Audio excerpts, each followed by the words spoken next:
coalition is bickering over whether remaining COVID restrictions should be dropped. The debate took place after one of the country's top virologists was quoted as saying that the pandemic is over. Germany has scrapped the bulk of restrictions imposed at the height of the pandemic, but unlike other European countries, still requires mask wearing in long-distance trains and buses. Masks are also mandatory in doctors' practices, while masks and negative tests are still required to enter hospitals and nursing homes. Correspondent Jeremy House. Tennis great Novak Djokovic has arrived in Australia almost a year after he was deported over his stance against COVID-19 vaccination. Djokovic will open his 2023 campaign in Adelaide as he prepares for a shot at a 10th Australian Open title. The Adelaide International scheduled to get underway on Sunday. News and analysis at townhall.com. It won't be long now. Former President Trump's tax returns are expected to be released by the House Ways and Means Committee. That's according to a congressional aide who spoke on condition of anonymity. Friday is the next time the House is scheduled to meet for a routine pro forma session. The Democratic-controlled committee voted last week to release Trump's returns with some redactions of sensitive information such as Social Security numbers and contact information. The new Congress, with Republicans in control of the House, begins January 3rd. Norman Hall, Washington. Prosecutors are seeking a life prison sentence for a co-leader of the conspiracy to kidnap Michigan Governor Gretchen Whitmer. Barry Croft Jr. is due in federal court later today. A co-conspirator, Adam Fox, was sentenced to 16 years in prison, although prosecutors had asked for a life sentence for him as well. And again on Wall Street this hour, Dow futures up 31 points. More on these stories, townhall.com.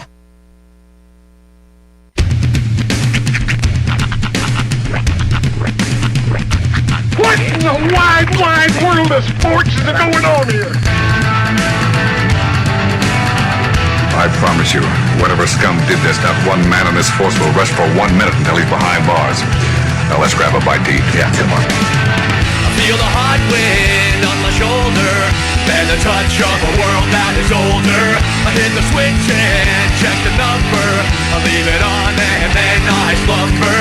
I hear the rhythm ringing through it. Flamenco guitar and cumbia music. I hear the talking of the DJ. The travel listen, what does he say? I'm on a Mexican radio. I'm on a Mexican radio. Broadcasting live from high atop the J.P. White Building in downtown Roswell, New Mexico. It's Mornings with Mike Winters on 106.5 Roswell's Talk FM. Is that what I sound like when I talk? Now, here's your host, Mike Winters. And good morning, one and all. Welcome to Mornings with Mike Winters. I am he. That would be me, Mike Winters. Happy middle of the week. Happy Wednesday, everybody. Wednesday. Yeah. Yep, It's a holiday week. Yes. So it's a different feel. It's one of those like barely there kind of weeks. Yeah, like a lot of people are off. Some are working. And this morning, I know it's a little windier than normal, but it was oddly warm. It was. It is warm. I rolled my window down for most of the drive. Matter of fact, I might be opening my window this morning and get a little air in here. 57, I believe, is what it was. We got 51 is what I'm looking at 51. Right at the moment. Okay. But we have a chance of rain today now. Really? Like a 20%. I was just seeing we have a 20% chance of rain today and tonight. I'll be darned. I'll take it. Oh, absolutely. I like a little sprinklings. It's so dry right now. I'll take any moisture. Absolutely. So we'll see what happens, but we'll get you up to date with the weather and all that. Bring it on. So happy holiday week or last week of the year, and for those that are at home, relaxing, chilling out, maxing, relaxing, all cool. Yeah.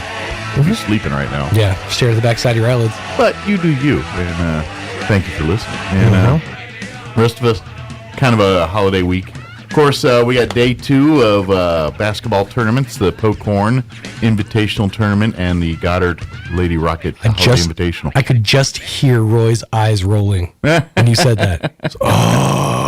Day 2, I think action gets underway about 1 o'clock this afternoon for day 2, and they'll again, every single game from both tournaments are available to watch.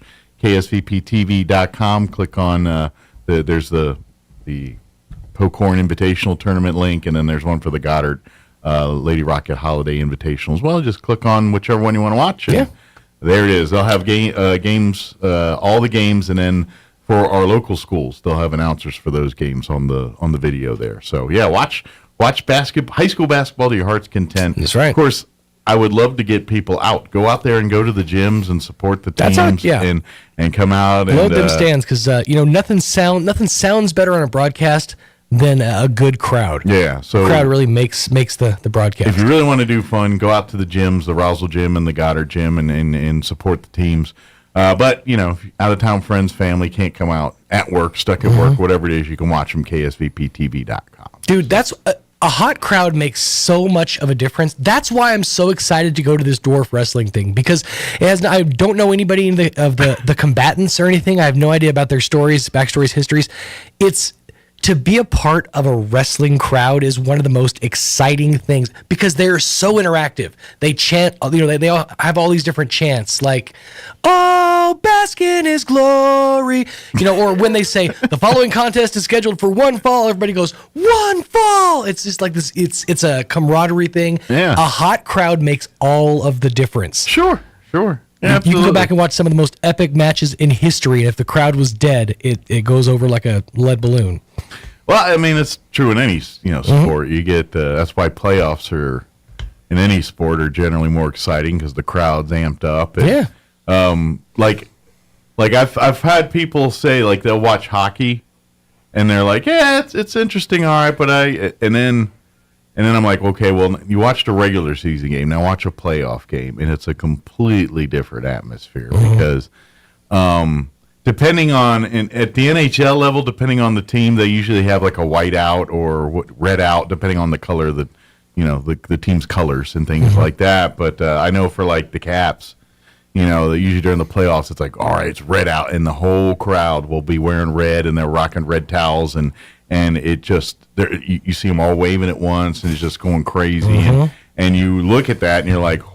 And you could, if no one gave you any context, right, and just put on a screen 2 games, you'd be like, that's a playoff game. You can just tell, because the crowd's intense, the action, because once the crowd, like you said, the crowd gets intense, the players on the ice do too. It's a drug on both sides. It's a drug when you're getting that applause, and it's a drug when you're one of the people like delivering it. Yeah. I remember being the last hot crowd I was in was honestly at that AJR show we went to in Vegas.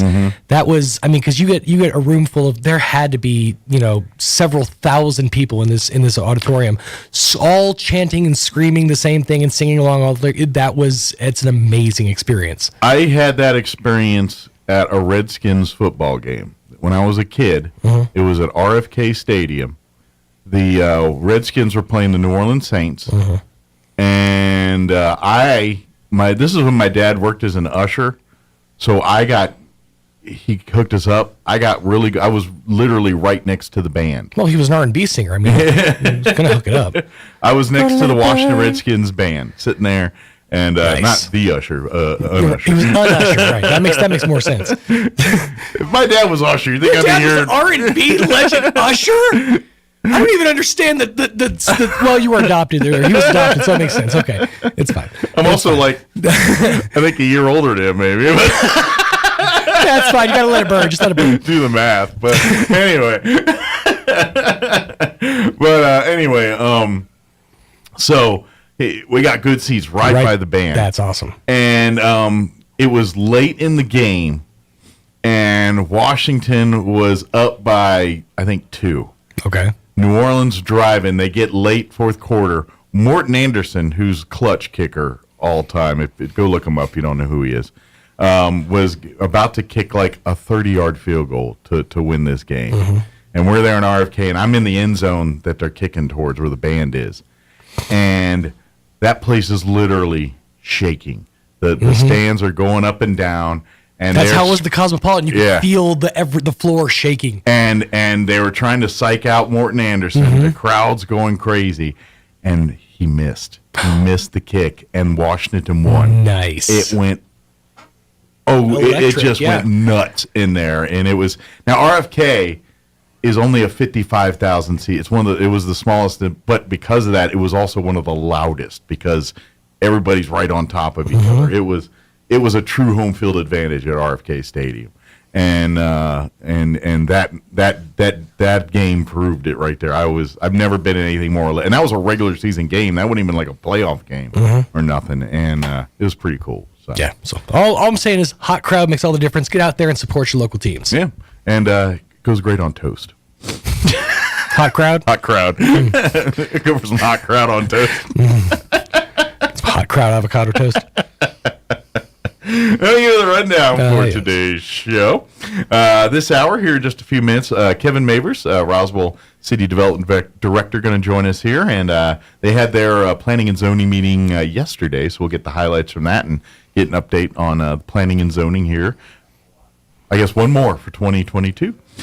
In the 8 o'clock hour, we're going to replay an interview. Roswell Refuge joined us around December 7th, Pearl Harbor Day. And they came in and talked about just needs and things end of the year and Christmas. And so we talked a little bit about Christmas, but they still have needs. And some of the items they're requesting, they still need that stuff. So I figured it'd be good to play that, looking for another opportunity to help people in our community, looking for a new a resolution perhaps. Especially around this time of year when everything kind of shuts down, everybody kind of gives up before the new year. Yeah. Reach out. There you See go. what you can do. So I figured it'd be a good time to play that. And then in the 9 o'clock hour, about 9:15, we'll have the folks from American Legion Post 61 join us, give us an update one more time here in 2022. Before we do any of that, let us take a gander. I was going to wear my hat today, and I forgot. Dang it. I just remembered I was going to wear my hat today and see what everyone thought. Man, I guess I'll do it tomorrow. We could have been ball cap buddies. I was going to do my cabbie hat. Yeah. See if get the opinion of the public. Tomorrow. All right, tomorrow. Hold you to it. We'll tease on that. All right, it is 7:15. Let's go ahead and get you up to date on the weather. I'm meteorologist Steve Hamilton with your Pecos Valley weather. Strong low pressure moving into the southwestern states, but we're not expecting any rain from that. We will have gusty wind, though. Breezy today, and our afternoon high will be in the low 60s and cloudy. Clouds will hang around this evening, but a little clearing after midnight, windy, and our low dipping into the mid-30s. Then we have sunshine in the forecast for Thursday, a little bit cooler, our high in the upper 50s. That's your latest forecast. I'm meteorologist Steve Hamilton. Thank you, Steve. Currently 51 degrees here in Roswell. Humidity is at 33%. Winds currently out of the east at 6 miles per hour. Saying there's a slight chance of rain today. It's going to be windy. It's going to be warm, but a slight chance. They're saying 20% chance of showers, mostly cloudy today. 63 for a high. Winds will be out of the southwest 10 to 15 this morning, increasing later today 15 to 20 miles per hour. Could see wind gusts as high as 30 miles per hour. Tonight, we're looking at a 20% chance at showers before 9 p.m., mostly cloudy. Overnight low of 36. Winds out of the southwest 15 to 20. They'll drop down 10 to 15 after midnight tonight. Thursday, sunny tomorrow, a smidge cooler. Highs near 60, 58 officially, with west winds 5 to 10 miles per hour. Tomorrow night, mostly cloudy with an overnight low of 32 degrees. West winds at around 5 miles per hour. Friday, mostly sunny. Highs once again near 60, 59 officially, with southwest winds 5 to 10 miles per hour. And then for your New Year's weekend, New Year's Eve Saturday, mostly sunny, 66 for a high. That evening, Saturday night, mostly cloudy, overnight low of 40 for New Year's Day on Sunday. We are back with rain chances, a 20% chance of rain showers on New Year's. Mostly cloudy, highs near 65, 30% chance of rain Sunday night. Mostly cloudy, overnight low of 39. And Monday, back into the mid-50s there. So, little rain maybe today, maybe on Sunday. Cross your fingers for both. We get some because we can always use that moisture. All right, it is 7:17. We're going to take a quick commercial break. And then Kevin Mavers is going to join us on the other side. Don't go away. You're listening to Mornings with Mike Winters. Here to help you breathe easy. That's what you can expect from Artesia General Hospital's cardiopulmonary and respiratory therapy team, both literally and figuratively. From innovative treatments for lung cancer and COVID-19 to management for everyday breathing problems like asthma and bronchitis, our care for acute and chronic conditions is unmatched in Southeast New Mexico, and the compassion of our caregivers offers peace of mind with each visit. Get the help you need for chronic respiratory conditions. Call 575-748-3333 or visit artesiageneral.com/respiratory. Merry Christmas and Happy Holidays from all of us at Roswell Nissan. This is Mikey Reeves, General Manager at Roswell Nissan. As we gather with friends and family and celebrate the season, we want to thank you, our friends and neighbors, folks in our community that trust the Roswell Nissan family to be part of yours. Thank you for putting your trust and confidence in us at Roswell Nissan. It's because of that trust that we continue to provide the best in sales and service. Merry Christmas, and here's to a great 2023 from your friends at Roswell Nissan. The Red Raiders. Running room to the 5. He's going to score! The Rebels. And they'll win it in double overtime. Live from NRG Stadium in Houston, Texas. The kick is right down the middle. It's good! Red Raiders beat Oklahoma. It's the Texas Bowl. Join us Wednesday, December 28th on your home for Red Raider football. It's your Texas Tech Red Raiders against the Rebels of Ole Miss, the Texas Bowl. Wednesday, December 28th, 6 p.m. on KSVP, AM and FM. Here's a Mornings with Mike Winters fun fact. Turtles can breathe through their butts. We imagine you know some people who do that too, because that's where their heads reside. Here's Mike Winters. And good morning. It is 19 minutes after 7 o'clock, and joining us in studio this morning, City Development Director here in Roswell, this city, Kevin Maver's with us this morning. Guess I better clarify just in case, you know. Good morning, Kevin. How are you doing today? Good morning, Mike. Let me wish you a belated Merry Christmas. Merry Christmas, belated Merry Christmas, Happy New Year. And a Happy New Year. Yeah. So how was your holidays? Pretty good? Uneventful. Good. Uneventful. Uneventful is a good thing. Sometimes it is. Yeah. The wife and I spent most of the weekend, the holiday weekend, at home, just resting and relaxing. We went to Mass on Sunday morning, like we should, and then a little bit of running around on Monday. We had the day off on Monday too from the city. So, sure, that was the city in most places. But other than that, like I said, it was just uneventful. Hung out, binged on Disney Plus stuff. Good deal. Saw every episode of Andor. You know, you know what? I just now getting around. I watched the first episode yesterday. Oh, okay. And interesting. I need more episodes to get into it, but I'm intrigued. I will go there. It is an intriguing series. Yeah. It's another one of those bridges that they're building with the whole Star Wars universe. To kind of fill in the gaps in between the major movies and things. So it's always kind of neat to see the backstory. Sure. Right? They're building the universe. Just they are. Marvel and all these other tentpole franchises. They're now kind of filling in those, like you said, those backstories. So, but yeah, check it out here. I'm sure we could talk Star Wars. We could talk wrestling too. I heard you talking about that. I'd have to bring Sean back in. He's the wrestling connoisseur of the I two was of us. a big wrestling fan during the heyday, the real heyday, what I think is a real heyday, of the WWF before they became the WWE. In the early 80s, early to mid 80s. Yeah. And then they became the WWE, and then they got competition from WCW. And it was you know what? You say that, and to this day, I'm slightly bitter when I see WWF commercials and they're wanting you to donate. I'm like, why couldn't you just let the wrestling guys have WWF and y'all come up with something new? That E didn't wrap around my head right for a long time there. But they were two such completely, distinctly separate organizations. Sure, no one's ever confused the Wildlife Federation with the wrestling. I don't believe the Body Slam will ever be, confused with, caring for a panda or whatever. I meant to give my money to the wrestlers and it went to the panda. No, wait a minute. I thought I was buying tickets to WrestleMania. What's going on here? No, I adopted a giraffe. That's true. So the city did have their final planning and zoning meeting of 2022 yesterday. No, it was actually last a week ago. A week Last ago. That's week. right. Yeah, It was a week. I forgot. Yeah. So, we decided to move it up a week so that we could finish out the year.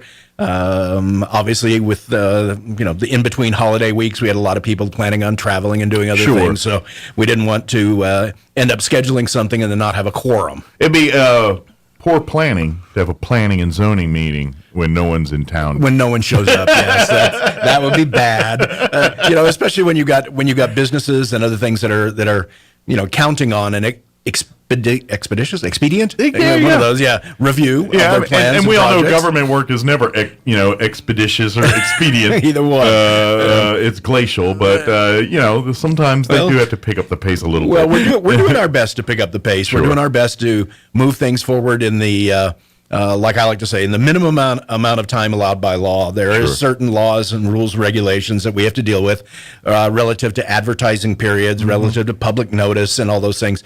That eats up in any given month a good 3 to 4 weeks, depending on the scheduling. Just because you have to get the advertising out. Staff reports have to be completed and everything else. So, but we're trying to these days, if you come to us with a project that needs to go to the Planning and Zoning Commission, we're trying to turn them over and get them to the nearest Planning and Zoning Commission meeting within about 6 weeks. Gotcha. Okay, so it's a challenge sometimes to get that, just depend on where the days fall in the calendar and the month, and how well the builder or developer or applicant works with us. Sometimes we're waiting until the very last second for a piece of information that's a critical path item. Sure. And it gets to be a little bit tough. But no such problems like that this month. It was pretty easy. We only had 2 items on the agenda. Okay. Both of them are friends from the cannabis industry again. Okay. And, of course, they were looking forward to getting things moving forward. Well, I would imagine because that's a new industry to the state, it's going to have the most growth of any industry till it kind of catches up, so to speak. Yeah. So they were. We actually had two applications on the opposite end of town. One down near the Coca-Cola factory, I think it is, down on South Main. All right. South Main, heading towards the air base, and then another one, the old A&W building, the one that here downtown, a little north of official downtown, but anyway, that was formerly Carl's Jr., formerly a couple things. So the Planning and Zoning Commission voted to approve both of those and move them on to the City Council. So the last item for those 2 applicants will be to be at the City Council meeting in January, which I believe is the 9th. So it's the second Thursday. It's the second Thursday. Yeah, whatever that day that falls on. Yeah, exactly. that sounds about right. Yeah. So I'm trying to do math in my head here. It's not working this morning. So I'm in radio. They told me there was no math. Yeah. You just have to be eloquent. And, that's right. Know the difference between expeditious and expedient. Tomato. There you go. All right. Anyway, so those 2 items will be on the first City Council agenda of the year, along with a few other things. But it's going to be. We're looking forward to a really exciting 2023 in our department. If you've read the newspaper over the last few days, you saw that the after what seems like an interminable number of delays. Okay, it looks like the Development Services Center is finally going to open in January. We should finally be able to move in. Good. The last few items on the checklist are being taken care of.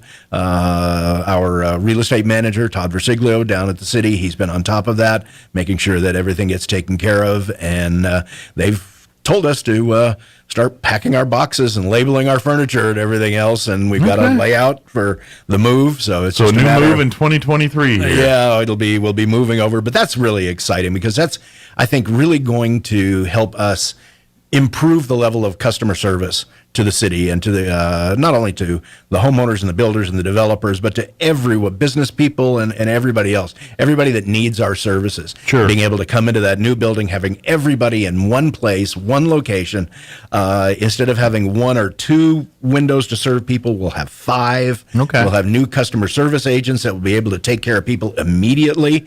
Of course, we're also working on our web portal and things like that, so we'll be able people to can do online stuff, online, electronic. maybe avoid the trip to the office. Yeah, I got so you. it's going to be very, very interesting. It'll be a lot of fun.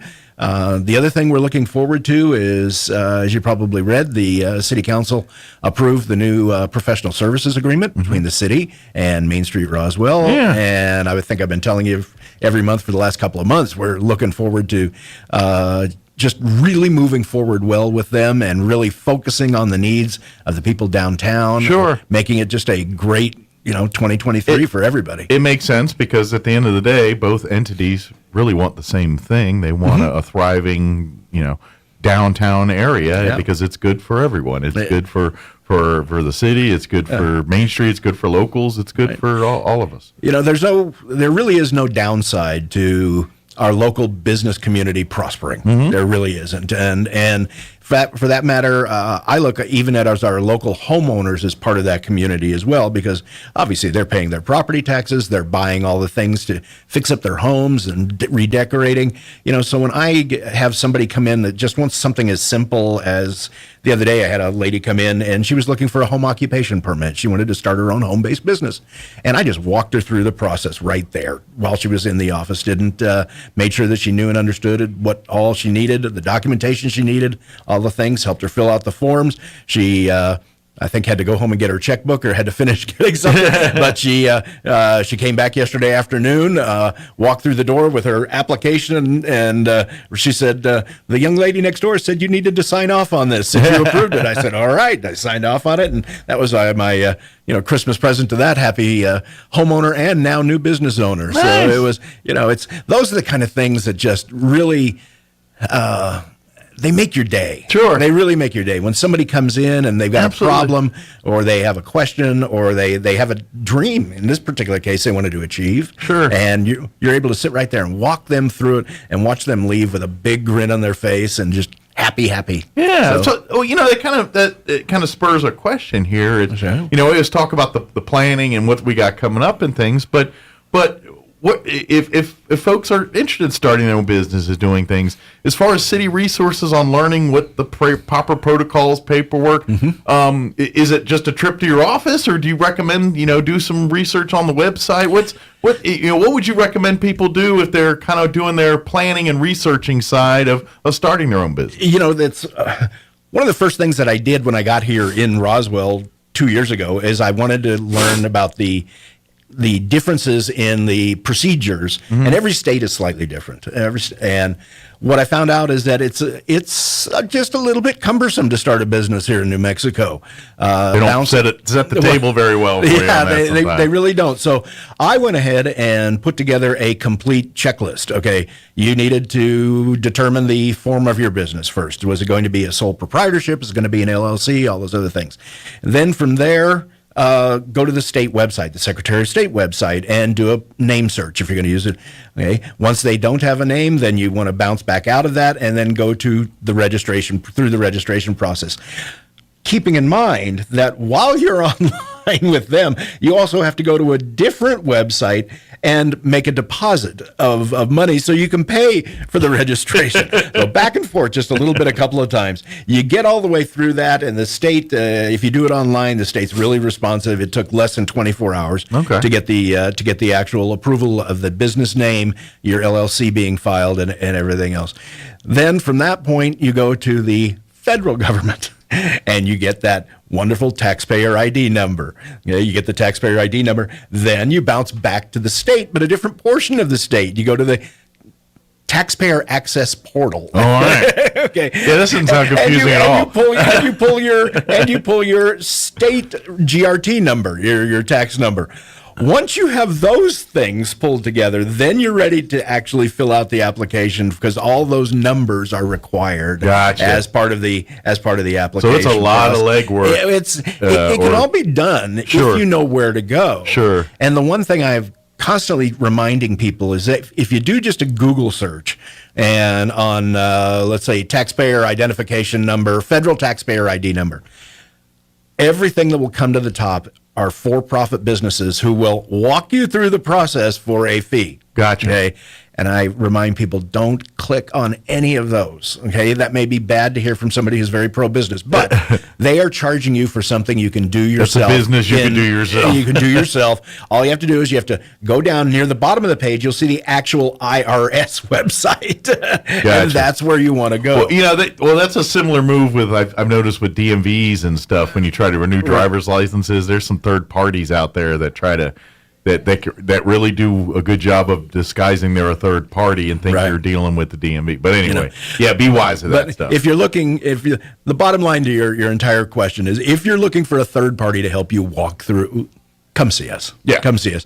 I'm going to go ahead and as part of 2023, I'm going to be actually working with a couple of our business organizations, our economic development. I'm going to put together like a 1-hour brown bag kind of lunch, and I will actually go to these places. They can invite any of their prospective clients or customers in, people that are wanting to start a business, and we'll just give a kind of a brown bag lunch there, and lunch and learn, lunch and learn kind of thing, and go through that. And I'll have the checklist here, and hopefully I'll have it all worked out in language that everyone can understand at that point. That's always because I do tend to speak the language of planning and zoning and business and development, and so I need to make sure that when people are starting a business, they don't necessarily know all the proper language. Make sure I've got all the links and everything into it. Well, it's and generally when a person starts a business, their passion is for their product. Yes, they're not getting into business because they love paperwork. You know what I mean? Yeah. So that's that's their expertise is whatever they want to sell, whatever widget it is. Yeah, and so. But you're not going to be successful without doing this paperwork, without doing exactly. And that's where reach out to Kevin, reach out to your resources, and utilize them. Anytime I have somebody come into my office to talk about that kind of stuff, or I even meet someone on the streets, and I'm thinking about starting a business, and I ask them what business they're in. I try to very gently remind them that there are two major reasons why most small businesses fail, and most small businesses do fail within about 3 to 5 years if they make it. If they're going to fail, if they're going to fail, and the two reasons: number one, depending on the type of business, you may be undercapitalized. You just don't have enough money to carry you through until you're ready to you start making a profit. But the second reason is exactly what you just described. People have a passion for their product or the passion for the service, or they have all the skills. And what I call this is the technical ability to do the job. Sure. Okay.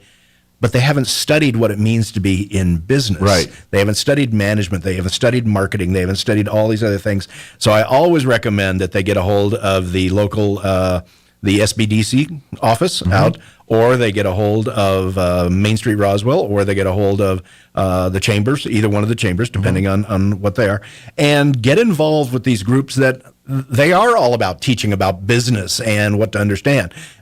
None of these people that when you're passionate about doing something and you're finally ready to make that move, jump out on your own, they don't have 2 years to go get an MBA, right, and figure out how to be a business person. Let me get the business finance 101. They're looking to go into business in the next 24 hours. Sure. They're like, how do I start a website? How do I get a brick and mortar? Let's get this going. So this is kind of the New Year's resolution that our office has made, is that we're going to be ready and available to assist our business community in whatever way we can. And if we can't help them, I want to understand what that problem is that they're facing so that we can dig into it as well and figure out what is the path to success for these people. Yeah. That all comes down to our, having the building, changing the name over to the Development Services Center, and being truly customer friendly. Yeah. And do they have an ETA on when you guys will be fully moved in and actually working out of that building? I would love to give you that answer, but I've been told, just because of the problems we've had, and just because we're still dealing with it, like every business is. We're still dealing with labor issues. We're still dealing with the ability to get equipment and things that we need. So when we will start moving in sometime this month. When will we be fully moved in and fully operational? That's kind of a function of how quickly we get some of the electronics and other things that we need, because we have a conference room that'll be in that building there. That'll be the place we're hoping to have all of our future Planning and Zoning Commission meetings. Gotcha. And have other meetings and training sessions. But of course, in a post-COVID world, people have kind of come to expect that all those meetings, if yes, we'd like them to be available and open to the public, but you know what? It's even better if we can just click on YouTube or go to a meeting or any of those whatever others. virtual link you can. We have a lot of out-of-town clientele that appreciates that as well. That we record those things via GoToMeeting. Sure. People can participate electronically. So we still may be holding those meetings over in the convention center for a short time until we're fully the technology comes until the over. technology comes in, we're fully operational. So I'll come in once a month and update you. There you go. Stay tuned on that. Stay tuned. But I'm thinking probably about February time frame. Hopefully, the plans have aligned and computer equipment, everything has arrived. Let's hope so. About the only thing I've been told I've been allowed to say is sometime during the first quarter. Gotcha. The There first you go. quarter. So between now, January and March. Let's hope. I've made predictions in the past and had to come back and eat crows. That's right. My crystal ball stopped working about the end of the first year I was here in Roswell. So I don't rely on that anymore. I do my best to ground my predictions in some little smidgen of truth, and accuracy. So real quick, just any updates on some of current business construction and stuff? I know. We still see our Popeyes, we still see our Firehouse Subs. Any updates you guys have heard on any times or anything on those? Other than Popeyes is still moving forward, and still doing well. Firehouse Subs, the last we heard, they should be. Did they change ownership or something? Or? I've heard a couple things. I have no idea what's true. I haven't dug into it very deeply, but the issues that I've been told are at the Firehouse Subs corporate level. Okay, gotcha. And they've had some problems with some SEC filings and some other things, and so they're working through those. So, well, I wonder, are they a little different because of the way because they donate to local firefighters, and I don't know if there's something in the paperwork there that they have to do. I have no idea. Yeah, I just know that's their whole marketing thing. I have never delved into the idiosyncrasies of franchising. So, and each franchise has probably a weird set of rules. There are attorneys out there in the world that make an entire career out of being able to deal with franchise agreements and things like that. So just because the rules on franchising, at the federal and state level are so intense. So I try not to do anything other than rely on what I've been told by the developer. Gotcha. And I know the developer is right now thinking about moving forward on a second site here in town, for a little further north on Main Street. Whether that will also contain another Firehouse Subs or not, I don't know. It looks like it's set up for a quick serve restaurant, but that hasn't been announced. But then, of course, if you've been on the Down Country Club, you can still see that the surgical center is the new surgical center. Outpatient is going vertical, and I think one of the things I'm just amazed at, and I shouldn't be amazed, but I take a look at the steakhouse. The Texas Roadhouse. Texas Roadhouse. Yes. And I don't know, you almost did the same thing I did. know. I said Outback. No, that's the other steakhouse, Texas Roadhouse, at how busy they are every day of the week. They are. They open at like 3 o'clock in the afternoon, and they are just packed until they close. And really happy to see that level of success. Yes. Well, they put out a product that people like, and it's good. And I think I don't know if everybody in Roswell's eaten there at least once yet, but I think we've come close to it. But we've had over the past few months, the thing that doesn't get nearly as much attention is how many new businesses have occupied existing buildings. Mm-hmm. They've come in and they've renovated, and we're seeing a lot more of that kind of activity. Burritos and More just opened up. That used to be a car dealership there on Main and Country Club there, or Main and Main and Yeah, country club. Yeah, there. yeah. So we got that. What we in the industry we call adaptive reuse. Yeah, there we go. So it's adapted to another thing. I actually drove through there for the first time the other day and was quite pleased with the product I was served. Yeah, so it's the first time I've ever been there.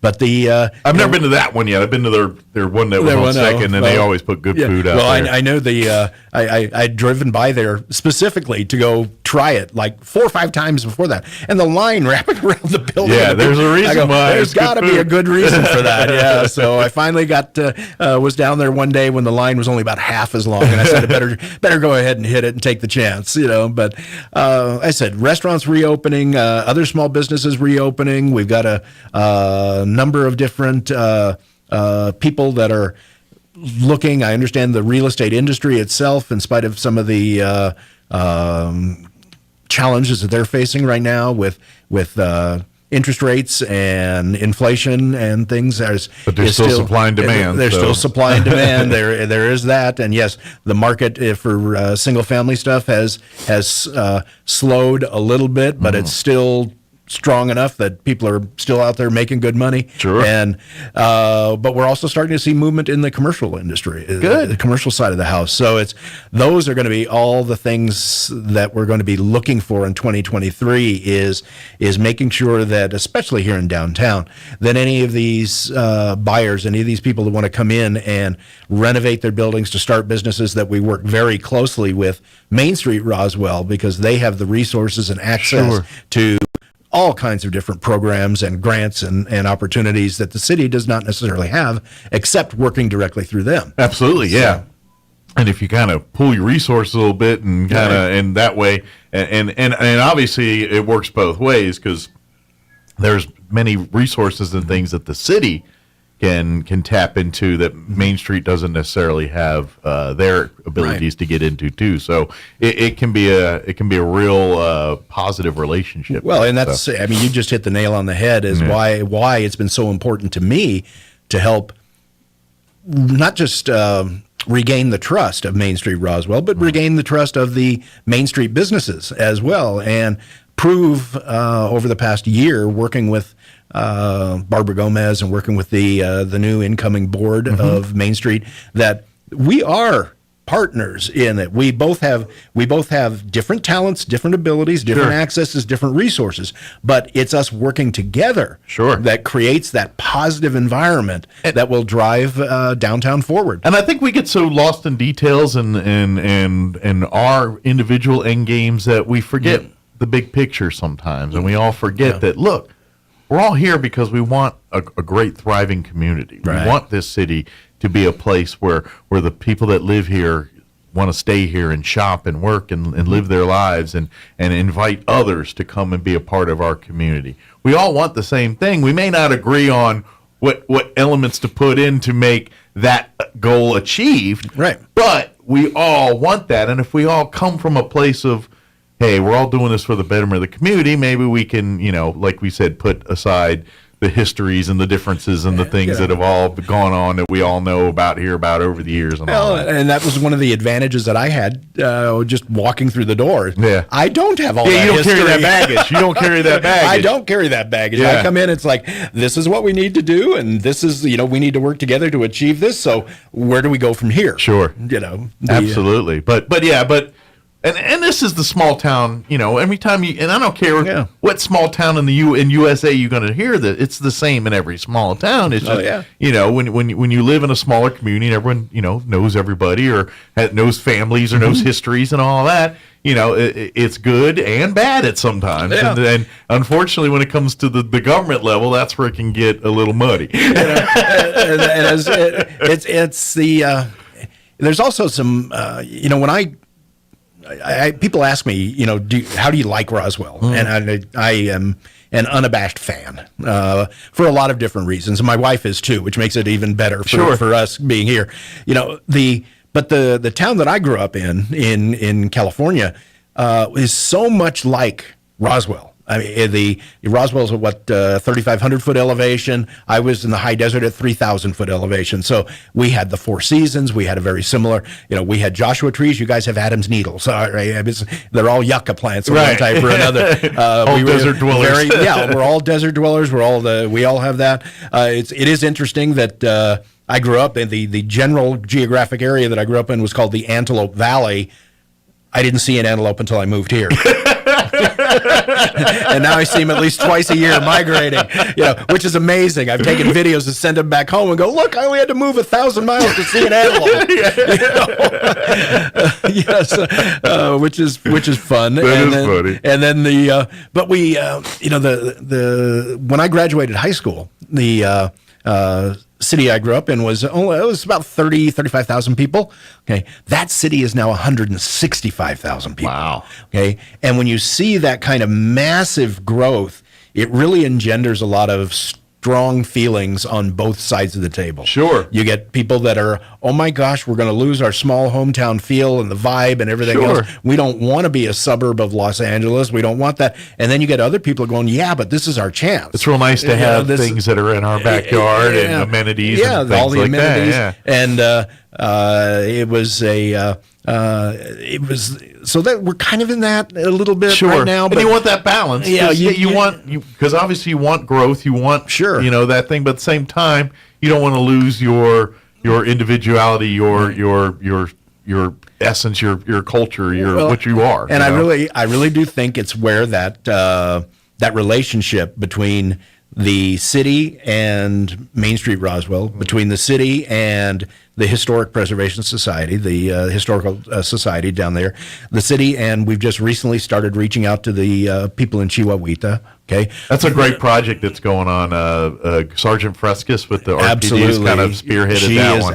And she is doing a magnificent job. Yeah. She keeps me posted on everything else. She makes sure I'm invited to all the meetings so that we can hear the concerns of the people, and we're going to be moving forward on that.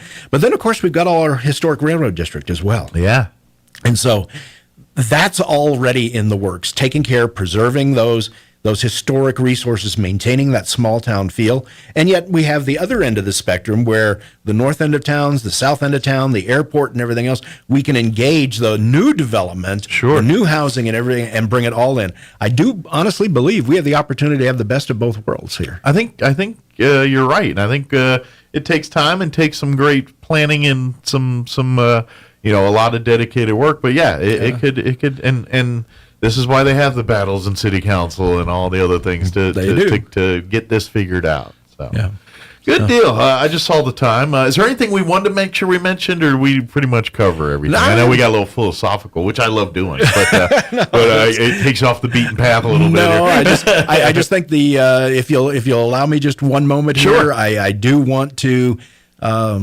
just restate, number one, Merry Christmas and Happy New Year. Absolutely. Not just to you, sir, but to the entire, all the residents of the city of Roswell. Yeah. And again, if you're looking to start a business, if you're looking to grow a business, if you're looking to buy property, if you're looking to be a developer, please do not hesitate to come by our office. We are here to serve. We are working on our customer service. We are doing everything we can to be of service to this community. And that is our ultimate goal, is to make sure. I don't think we'll ever be 100% successful 100% of the time, but I would like to be successful more often than not. Absolutely. And the goal, the end game of your department is the same as the people coming through your doors. They want to make sure your business is a successful business, and you're and you are just having nothing but success. They want the same thing because it's a win for everybody. Absolutely. So think about that when you come in, and when you come with your questions, come with your information, and if you have, let their experts come and put you in the right direction of what you need to do, especially with small business, because like we were talking earlier, if your passion's the widget. Sometimes you get a little naive on the how to market and sell and be successful with the widget, and let the city and their resources Like I help said, you. yeah, and beyond the city, all of our local business organizations. As someone who serves on the chamber, the Roswell chamber, there's a lot of resources at that chamber, Hispano chamber, all Main Street, the EDC, yes, SBDC down at the airport. So all of those resources are available to any of our small businesses, even our home-based businesses. They're there as well too. So don't discount the power of the home-based business. There's a lot of people. The reason you're going to see the face of downtown change and shift just a little bit. You're going to see more residential opportunities in some of our mid-rise buildings, I think, in the future, is that more and more people are working out of their own homes now. They're taking advantage of the fact that well, I'm just going to say it. I have the highest of high-speed internet I've ever had anywhere right here in Roswell. Sure. And it's the most consistent service I've ever had. That, to me, spells success on the home business side. Absolutely, yeah. If you got consistent fiber, which is available in a lot of spots here, but you're right, and of course, businesses evolve too. Maybe you start as a home-based business and work your way up to the brick and mortar, or how many restaurants start as a food truck and then turn into a brick and mortar. That's a subject we haven't even talked about recently, is the whole food truck industry. There are so many different ways to get into business and start a business with much less cost than going the full brick and mortar thing. I've been talking to here's something that'd be really interesting, was talking to someone about an incubator not long ago, where you would get small businesses that are coming in, learning about business, having that office, front office kind of thing, but being able to cooperate and collaborate with other people like a business center, so to speak. Almost. So that was something that's being discussed out there. I don't have any real details on it, but it is something that's on the horizon. On the horizon, possibly, yes. Very good. Of course, go to the city's website, roswell-nm.gov, if you have any questions related to anything in Kevin's department here, too. And, of course, even if you want to pay your water bill, all that at roswell-nm.gov there. But if you need our services, there's a tab right there for the Community Development Department, and the tabs underneath that, you'll see everything from business license to code enforcement to planning and zoning, and even our building and inspections group. So you'll be able to at least get some basic information, and then if we can't answer all your questions on the web, get your cup of coffee, do your reading in your underwear and your pajamas on that website this morning. Then when you're ready, you can go make a phone call over to the city or come by. do your underwear research or at the website. There you go. So, well, Happy New Year and Merry Christmas to you and your family and everyone at the office there, and tell everyone we thank them for their service to the community, and we look forward to bigger and exciting things in the new year here. We do. Thank you, sir. Likewise, and I will pass on that greeting. All right, and don't work too hard. I'm not sure that's in the job description. Yeah. But I always joke. I tell people I work hard at not working hard. Well, thank you, Kevin. We appreciate it. We'll see you in 23. All right. It is 7:54. Quick pause for news, sports, and commercials to pay for lunch. Don't go away. We'll be back. Now a look at your Pecos Valley News Update. I'm Jared Cirillo. New Mexico lawmakers are reviving a long and so far unsuccessful effort to pay members of the state legislature a base salary. A proposal to ask voters to amend the state constitution to establish a citizens' commission on compensation, which would have been the authority to set legislators' salaries. It's been in the works for the upcoming legislative session. The push to end New Mexico's status as the only state in the nation whose lawmakers are not paid is part of a larger effort to modernize the legislature. Other bills that will be introduced in the 2023 session include increasing the number of year-round staff for lawmakers and lengthening legislative sessions. And New Mexico's state historian is being sued by a Santa Fe man who claims his free speech rights were violated when his comments were deleted from the state's official's Facebook page. Daniel Ortiz filed a civil rights complaint in state district court last week, accusing Rob Martinez of violating free speech protections in the New Mexico Constitution. The complaint states the comments were deleted based on the point of view Ortiz expressed. You're up to date. I'm Jared Cirillo. I'm meteorologist Steve Hamilton with your Pecos Valley weather. Strong low pressure moving into the southwestern states, but we're not expecting any rain from that. We will have gusty wind, though. Breezy today, and our afternoon high will be in the low 60s and cloudy. Clouds will hang around this evening, but a little clearing after midnight, windy, and our low dipping into the mid-30s. Then we have sunshine in the forecast for Thursday, a little bit cooler, our high in the upper 50s. That's your latest forecast. I'm meteorologist Steve Hamilton. Hey, New Mexico. Experiencing issues keeping your office technology up to date with these crazy supply chain issues? Well, DSI is here to help. We've diversified our products and solutions to help your business not just survive, but thrive in any situation. Have your teams collaborate and share with high-def video walls and interactive smart panels. With free unlimited support, the fear of any new technology is a thing of the past. Contact DSI today to upgrade your workspace. www.dsinm.com. It's time for the Chavez County Sports Report. Got some tournament scores for you. Yesterday, the Polk Horn boys basketball tournament and the Goddard girls basketball tournament both took place for opening round for each. Roswell in boys hoops defeated Kirtland Central 82-49. The Coyotes will take on Lovington in a Polk Horn semifinal tonight. Meanwhile, Goddard was smacked down by Navajo Prep 56-25. Goddard will take on Los Alamos on today in the consolation bracket. Meanwhile, in the girls tournament, it was Goddard beating Dexter pretty easily, 49-12. Goddard takes on Academy today. Academy defeated Miyamura in the opening round. And Roswell's in the semis of the Goddard tournament by knocking off Lovington 58-43. The Lady Coyotes take on undefeated Kirtland Central today at 2:30. The Sports Report brought to you by DSI. Call DSI for all your office technology needs. I'm Eric Butler at Roswell's Talk FM 106.5. With the Wall Street Business Report, I'm Bill Alexander. Stocks closed lower Tuesday, adding to the market's recent losses as Wall Street counts down its final days of a painful year for investors. The U.S. Transportation Department said it would examine the large number of Southwest Airlines canceled and delayed flights in recent days to determine if they were in the airline's control. Southwest canceled nearly 2,900 flights on Monday, or 70% of its scheduled flights, after canceling 48% on Sunday, according to flight tracking website FlightAware. It also canceled 60%, or more than 2,400 of its planned Tuesday flights. U.S. oil refiners on Tuesday were working to resume operations at a dozen facilities knocked offline by a holiday deep freeze. And Arctic blasts and temperatures well below freezing and led to power, instrumentation, and steam losses at facilities along the U.S. Gulf Coast. For the Wall Street Business Report, I'm Bill Alexander in Washington. Have you noticed the days are getting shorter? This is Jim Gill from Roswell Seed Company.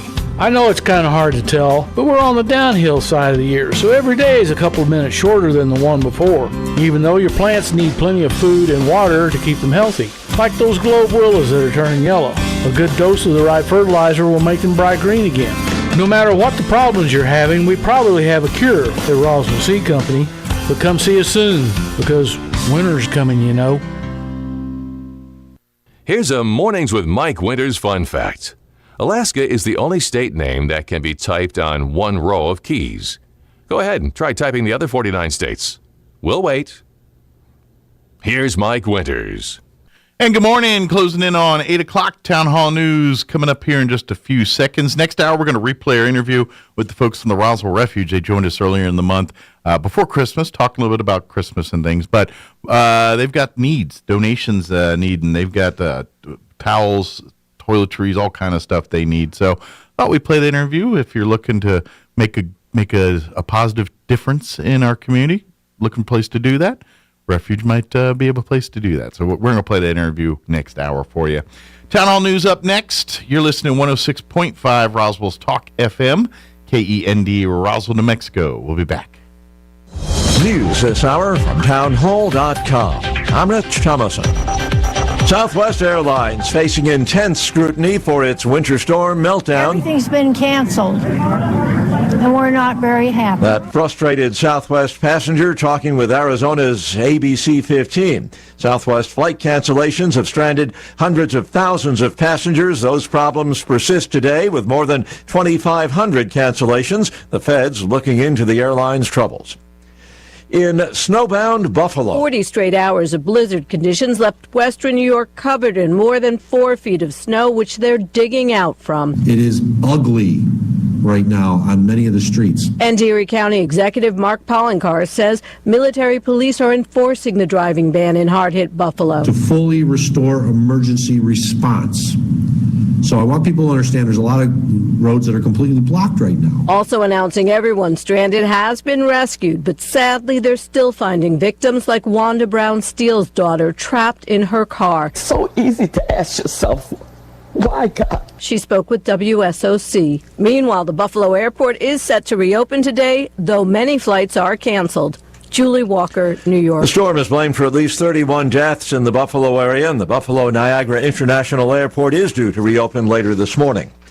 Title 42 restrictions on illegal immigration will remain in place, at least for now. That's the ruling from the U.S. Supreme Court, which will consider a challenge from 19 states to the Biden administration's plan to allow Title 42 to lapse. Enacted by the Trump administration back in 2020, it allows for the rapid expulsion of illegal aliens on public health grounds. Checking Wall Street now, the Dow is up 54 points, the Nasdaq 40 points higher, and the S&P is up 11. More on these stories at townhall.com.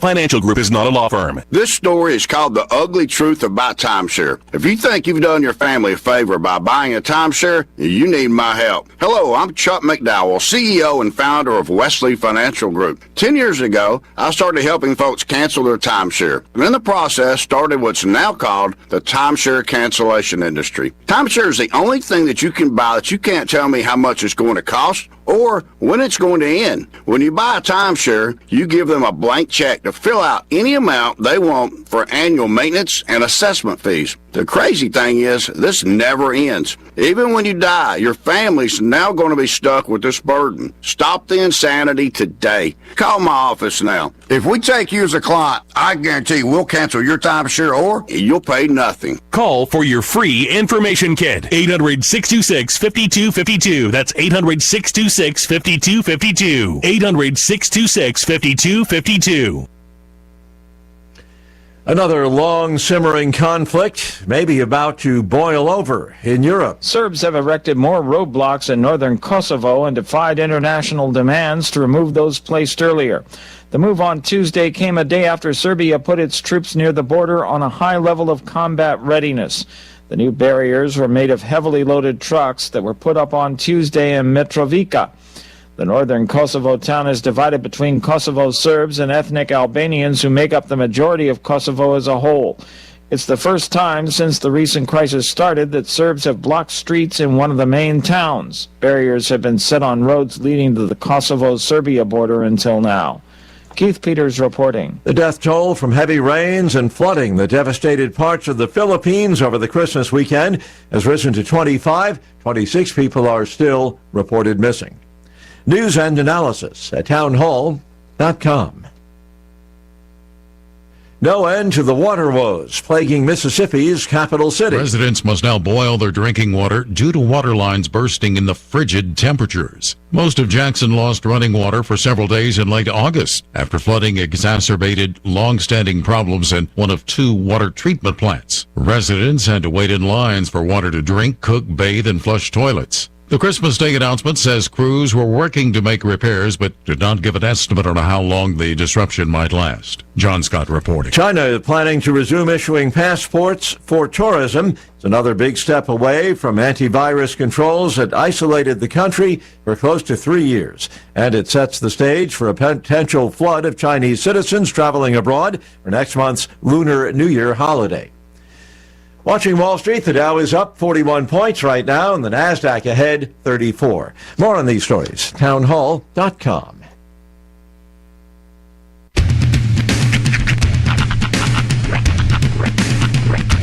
What in the wide world of sports is going on here?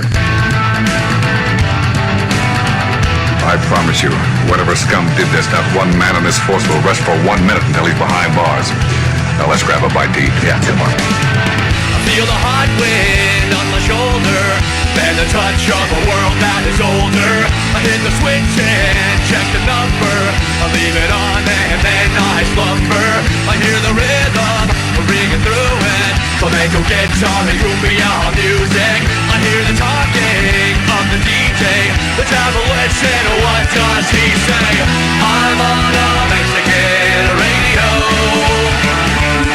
I'm on a Mexican radio. Broadcasting live from high atop the J.P. White Building in downtown Roswell, New Mexico. It's Mornings with Mike Winters on 106.5 Roswell's Talk FM. Is that what I sound like when I talk? Now, here's your host, Mike Winters. And good morning. It is 6 minutes after 8 o'clock. Welcome to hour number 2. The Deuce? Mornings with Mike Winters right here. Oh, who put a question mark on the teleprompter? He will read whatever's up. Stay classy, San Diego. Hey, go. No, I like my job. Happy hour 2, everybody. Hope you're having a delightful Wednesday so far. I ain't gonna lie, these clouds, it's messing with my internal clock. Like the ominous cloud yarmulke that hangs over Roswell. Yeah. If you look all along the horizon, you see skyline. It's holding the blanket of hotness. It was so clear last night, though. I don't know if you caught this. Like, I was looking out. Like, I live, away from the lights of the city for the most part, but the stars were out super clear last night. Yeah, stars at night were big and bright. It was It's in the heart of New Mexico. But not so much this morning. I'm looking out and it's 8 o'clock, right? No, I feel like I'm. It don't feel like it's the time it's supposed to be. It just feels different. So anyway, enjoy it. I'm not complaining. I dig the cloudy. I dig it all. I dig it's. Although there's like zero breeze at the moment. That's going to change. But right now there's nothing, and so I've got the window open. And you feel a thing? No. Yeah. So. It's room temperature on the inside here. It's on the outside. It's supposed to get windy, so allegedly. Speaking of the new season, season 11. Have you watched it? I started the first episode. I haven't gotten into it really yet. Okay, I haven't watched it yet, but I have it. I'm not going to lie. Part of me's like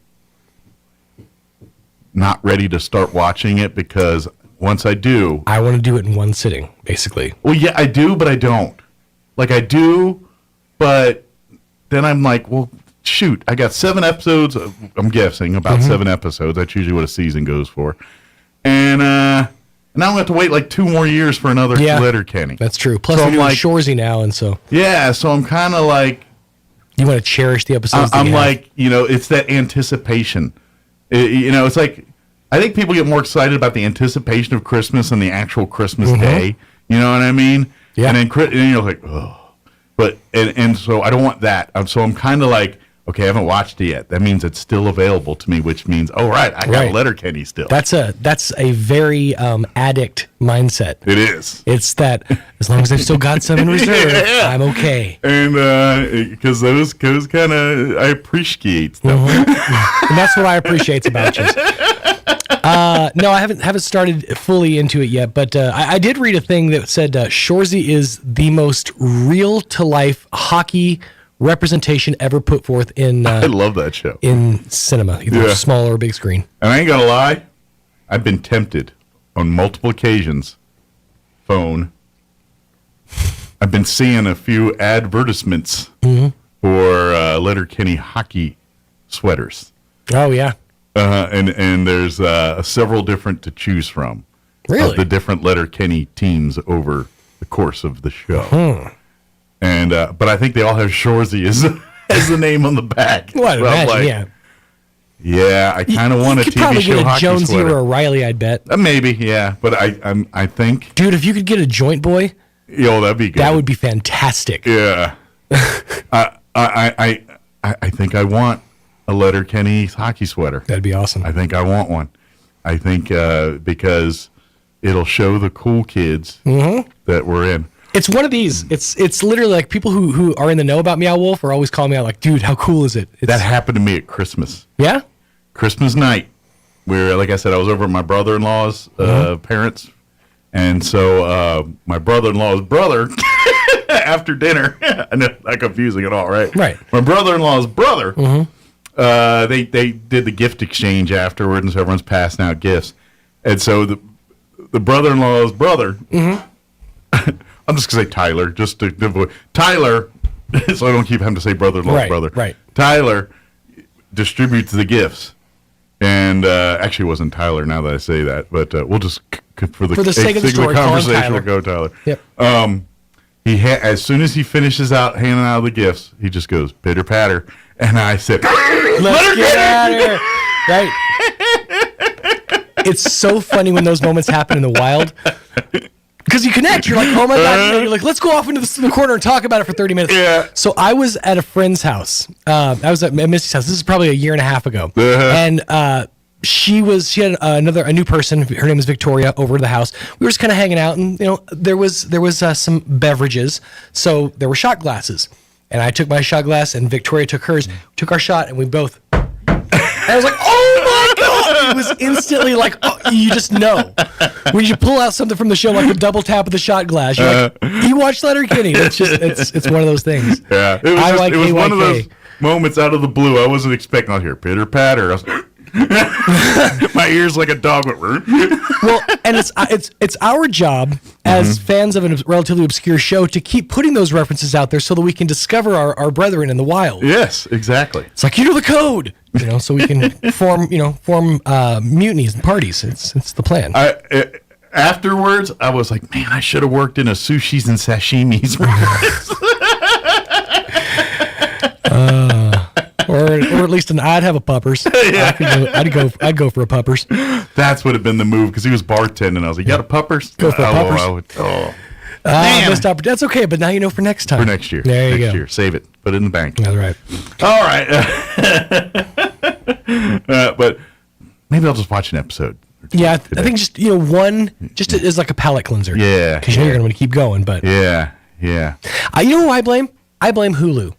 They don't give you enough time to decide. After an episode's over, it's like 4 seconds before the next one starts. They do hit you quick with the next episode. Yeah, give me some time. Well, if I know I'm going, I'm happy, because I hate when I'm like, credits. Right, come on, right. we know we're going to the next episode. Let's go. But that is one. Okay, now in fairness, that is one thing that drove me nuts about The Mandalorian is that you'd have to get through a portion of the credits. Now, granted, they showed you all those really pretty artwork visuals. And art, yeah. But you had to get through a portion of the credits before they started the next episode thing. Well, I watched the first episode of Andor yesterday, and they do the same thing there. Oh, yeah. Although there wasn't artwork or nothing. It was just credits. Just the credits. And then I was like, no. Get out next. I don't care who gripped this show. Which I'm intrigued on that show. Yeah. I watched the first episode, did not fall in love with it, did not hate it. Okay. I got to see more to. Jury's still out. I feel like Mandalorian was one of those that was good enough to bring in some of the outside of Star Wars fans, but Andor's like one of those you need to be a fan to enjoy. And I'm digging it so far, but I'm trying to put the connection together. To me, it's just a whole different story. Here's my question, and I haven't watched any. Is Andor and Endor the same thing? No. Okay. Endor, E-N-D-O-R, is not the same as Andor. Right, that's what's been throwing me off. Both planets. I was like, have we just been saying it wrong this whole time? Yeah. So it's Andor. Is Andor from Endor? I see, and this is where I'm not Star Wars nerd. Like, is Andor the planet where the Ewoks were coming from? I think so. No? Well, then get in here, you expert, and educate us. Ladies and gentlemen. Because it's a very tropical planet. Like, they show, like, woods and... I know. So it's not a planet? No, he's the guy that it's the dude's name. Okay, the guy's Andor. But is Andor from Endor? No. See, that would be... I know, but it would just make more sense. Yeah.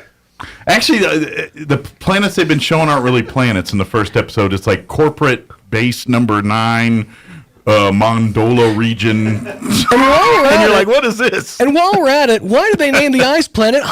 They should have called it coal. This thing on? Yeah. It looks interesting. I'm going to keep at it, but I cannot make a determination whether I like it or not yet. So, jury's still out on that. It's funny. Speaking of Star Wars, I had a friend. It was our friend anniversary today, and I was reminded of this earlier. So, a buddy of mine who I used to work with, when I clean my glasses, usually, as one does. Usually, you get the spray and the microfiber if you're doing it the right way. If you're ghetto out in the field, you do the old, pop them off and and So when I do that, I tend to breathe out and go to fog up my glasses. Sure. Problem is, this particular person's cell phone text message ringtone was Darth Vader. So every time I would clean my glasses, he thought he was getting a text message. Hello? He called me out on it. I've never not thought about it every time I clean my glasses. He's like, you don't have to make the sound when you do that. And so now I'm like, but it's harder to go. I don't have to. But I'm going to. I want to. So yeah, every time I clean my glasses, I think of the Vader. Here we go. Thomas Wikipedia'd me here. He could have just come and sat on a microphone. Cassian Andor is a fictional character in the Star Wars franchise, primarily played by actor Diego Luna. Introduced in the feature film Rogue One as a supporting character. He is the protagonist of the ongoing prequel. Okay, so there you go. Hey, right here, buddy. All right, on that note, we'll do the weather. It is 8:16 here. For your listening pleasure is the weather. I'm meteorologist Steve Hamilton with your Pecos Valley weather. Strong low pressure moving into the southwestern states, but we're not expecting any rain from that. We will have gusty wind, though. Breezy today, and our afternoon high will be in the low 60s and cloudy. Clouds will hang around this evening, but a little clearing after midnight, windy, and our low dipping into the mid-30s. Then we have sunshine in the forecast for Thursday, a little bit cooler, our high in the upper 50s. That's your latest forecast. I'm meteorologist Steve Hamilton. Thank you, Steve. Currently, 54 degrees here in Roswell. Humidity is at 28%. Winds out of the southwest at 10 miles per hour, although I'm not seeing any movement out there, but so they say. Looking at a 20% chance of some showers today. Mostly cloudy, 63 for a high. Winds will be out of the southwest, 10 to 15 early, but the winds will be picking up later today, 15 to 20, gusting as high as 30 miles per hour. 20% chance of rain showers continue till about 8, 9 p.m. this evening. Otherwise cloudy, gradually clearing later in the evening. Expect an overnight low of 36 degrees with southwest winds 15 to 20. Those winds will diminish down 10 to 15 after midnight tonight. For your Thursday, mostly sunny, highs near 60, 58 officially with west winds 5 to 10 miles per hour. Friday, mostly sunny, 59 degrees, southwest winds 5 to 10. Then for your New Year's weekend on Saturday, mostly sunny, 66 for a high. If you're going out celebrating New Year's Eve Saturday night, mostly cloudy with an overnight low of 40. And then New Year's Day Sunday, we're looking at rain chances, 20% chance of rain, mostly cloudy, and 30% chance for Sunday night with an overnight low of 39.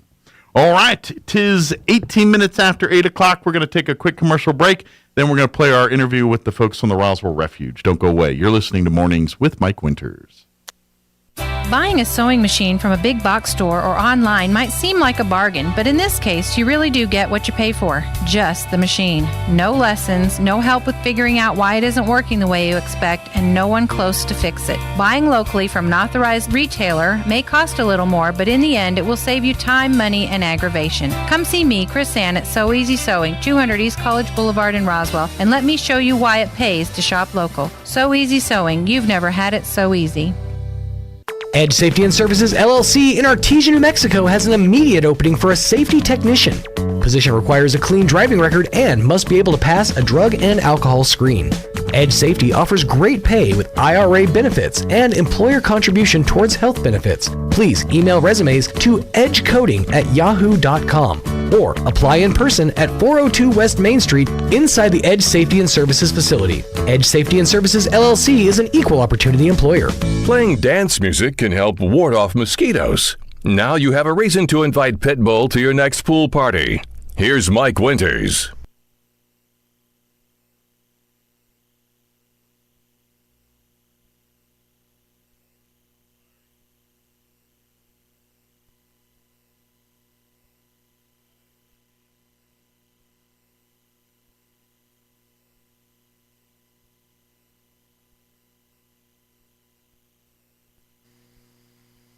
And good morning, it is 8:25, and joining us in studio this morning from the Roswell Refuge, Kay Galindo back with us, and also Valerie Ward as well. Good morning, ladies. Good morning, Mike. How's everybody doing? Let's get you guys a little close to those mics so they can hear you a little better. Those things are meant to be screamed at. So, first off, how was Thanksgiving? Oh, it was great. It was great. I'll let Valerie tell you about shelter. They had a wonderful time. I know, and this is what I love about our community. They step up every year, and I know at least a few people that brought by Thanksgiving items for Thanksgiving dinner to the refuge, and I know a few because I know directly, like our American Legion did, but I think a bunch of other people did as well too. So that's what I love about it, because our community really steps up during the holidays to help those in need, and I'm sure they continued this Thanksgiving. Absolutely, and we couldn't be more grateful. The community's been extremely generous. Good deal. They are all year round, which we really appreciate. And I say this every time, and I know Kay's probably tired of hearing it, but you don't realize how much of the treatment, the healing of these individuals that you're helping with by being a donor. Yes, they physically need the needs, the shampoos, the toiletries, the food, all the generous things that people donate. Yes, they're physical needs that they need, but it's all about kind of putting cracks in the armor a little bit. A common, and if I'm saying anything wrong, please tell me this guy's an idiot. Shut up. But a kind of a self-defense that humans do when you're in an abusive or a situation like that is you build a defense, you build a wall, you kind of shut the world out a little bit, you kind of build a shield in essence. To protect yourself from some of the hate and things. And with that, it serves them well in keeping them sane, but trust issues, social issues, all of those things deteriorate because of that. And that's one of the big things about Val. That's her goal, is to do the things to make it as normal as possible. Yeah. I mean, you had a wonderful Thanksgiving. We had a great Thanksgiving. Excuse me. Another thing that I'm really happy about is our clients are staying a little longer, which is allowing us to provide them with more long-term short services, and they're doing that because they're feeling comfortable and safe and the security and okay to stay there, and that is thanks something to they may the have not had a comforts long that time. you're mentioning and the assistance that they're getting to move forward, but really being able to have that comfort, normal feeling, and not expect everyone you encounter to be the enemy. Sure. And it does take some time to get that off of your back and to start trusting people again. It chips away at that wall a little bit. And so they're like, wait a minute, this person doesn't know me, doesn't know a thing about me, but they care enough to bring me dinner, or they care enough to bring me linens. It gives them something to think about, and they start thinking, well, maybe my perspective is not exactly the true perspective. Maybe there's good people, hope. And there's some good people here. And so the more that happens, you start to slowly see the change from being like, no, thank you, I'm good. No, thank you, I'm good, to God bless you, thank you, that's awesome, to I'm doing great. How can I help you now? And that's that's the ultimate goal here, is we get these folks back independent, living their lives, having success, and going back and maybe helping others that have fallen into the same paths that they've fallen.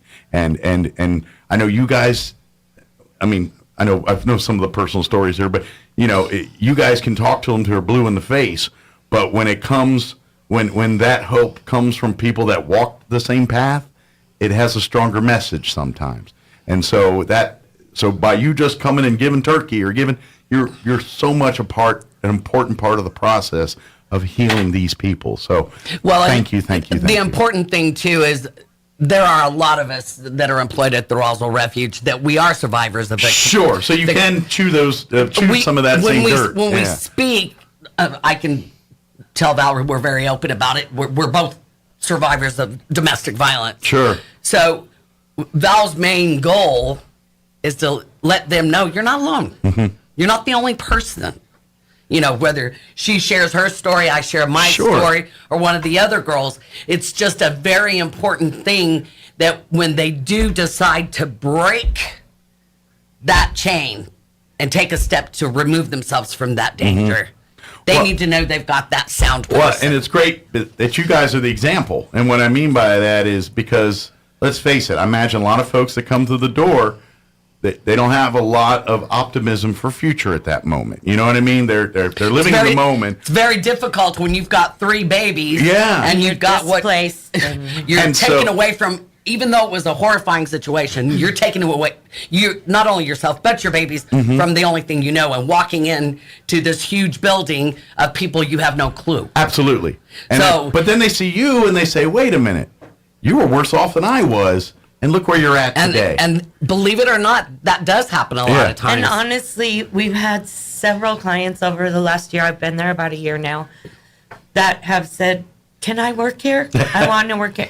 And I hope one day they do Sure. But it's after they're healed and let's ready. finish getting you ready, and we want you with open arms and sharing your life. Let me mention while we're on that subject, after you've been a client in the shelter, after 2 years and you've moved on and you decide that you would like to give back, that's always an opportunity. Absolutely. Even if it's nothing more than come to some meetings and sharing your story to help others hear your story, to give them hope to struggle through their own situation right now. And the more stories these folks hear, the more hope and more chance of success that gives them. And I see that often, people who have been with us for a while, they really take newcomers under their wing. They remember what it was like their first week. Sure. And it's really a nice thing to see. And to this be all honest, work. I think it's part of the healing because the people that are kind of serving as mentors, this is part of their growth and healing too. Because, maybe for the first time in their life, they're not the one being talked to. They're the one giving. And that's important in humanity too. You want to be needed, but you also want to be able to help. And, needing help is everything, but you also gives you a better sense when you're able to help people and give someone something that benefits them. It's empowering. It is. It's very, and it's just like Christmas. You always feel better giving a great gift than you do. I mean, most of us do. There's a few exceptions of the rule, but it's the same. The same emotions, feelings we're talking about. Valerie's had a lot of success here recently with getting clients into housing, getting jobs, being viable. And that's probably, it's hard to say it this way, but at the end of the day, that's some of the most important part of what you guys do. Yes, the getting them in the right headspace and things are important, but if there's not concrete, they need stability afterwards. Yes, the chances of them going back into that are much higher. Yeah, triples. So to get them a foundation, to get them a place to where you're not leading the horse to water, you're teaching them how to drink or fish or whatever you want to throw, whatever analogy you want to fish there. You're giving them the tools to succeed, not doing it for them. And that is the huge extremely difference. empowering. And that gives them the ability to choose a The person path. to be a relationship in Yeah. rather than to need Be that forced. person to survive. Take your path and go wherever you want to go with it. Well, and just to see the kids, so happy, and they're going to school, they're thriving, and once mom sees that she's getting somewhere, then she wants to do that much more to get her children in a better. And this is part of what, and this is a term you guys use all the time in domestic violence, is breaking the cycle. That's what this Absolutely. is all about, because we know it's all. If you were abused as a child, the odds of you abusing as an adult are much higher than someone that isn't. It's just the facts. It's just science. We act out what we learn. Exactly. So- It's if you've been taught some way, to you that's how you do it. And look at a lot of other things in life. If why are these customs and things? Because that's how they did it growing up. You don't understand it because it's kind of that same mindset in abuse. And so if you don't know how to get someone to do what you want them to do, or get, or interact with people other than yelling, screaming, and hitting, then that's the only tools you got in the bag when you're trying to get someone to do that you want to do. Lauren sees it a lot on her side as well. She's our DVOT supervisor. She's the domestic violence treatment end of our organization, and she sees a lot of, well, my dad beat my mom up, my brother beats his wife, Sure. that it's just a pattern. It seemed like a means to an end that seemed to work. It's almost that they don't know there's any other way. Sure. That's on both sides. They don't of the understand it, spectrum. how much damage the you're doing victims there. and the abusers.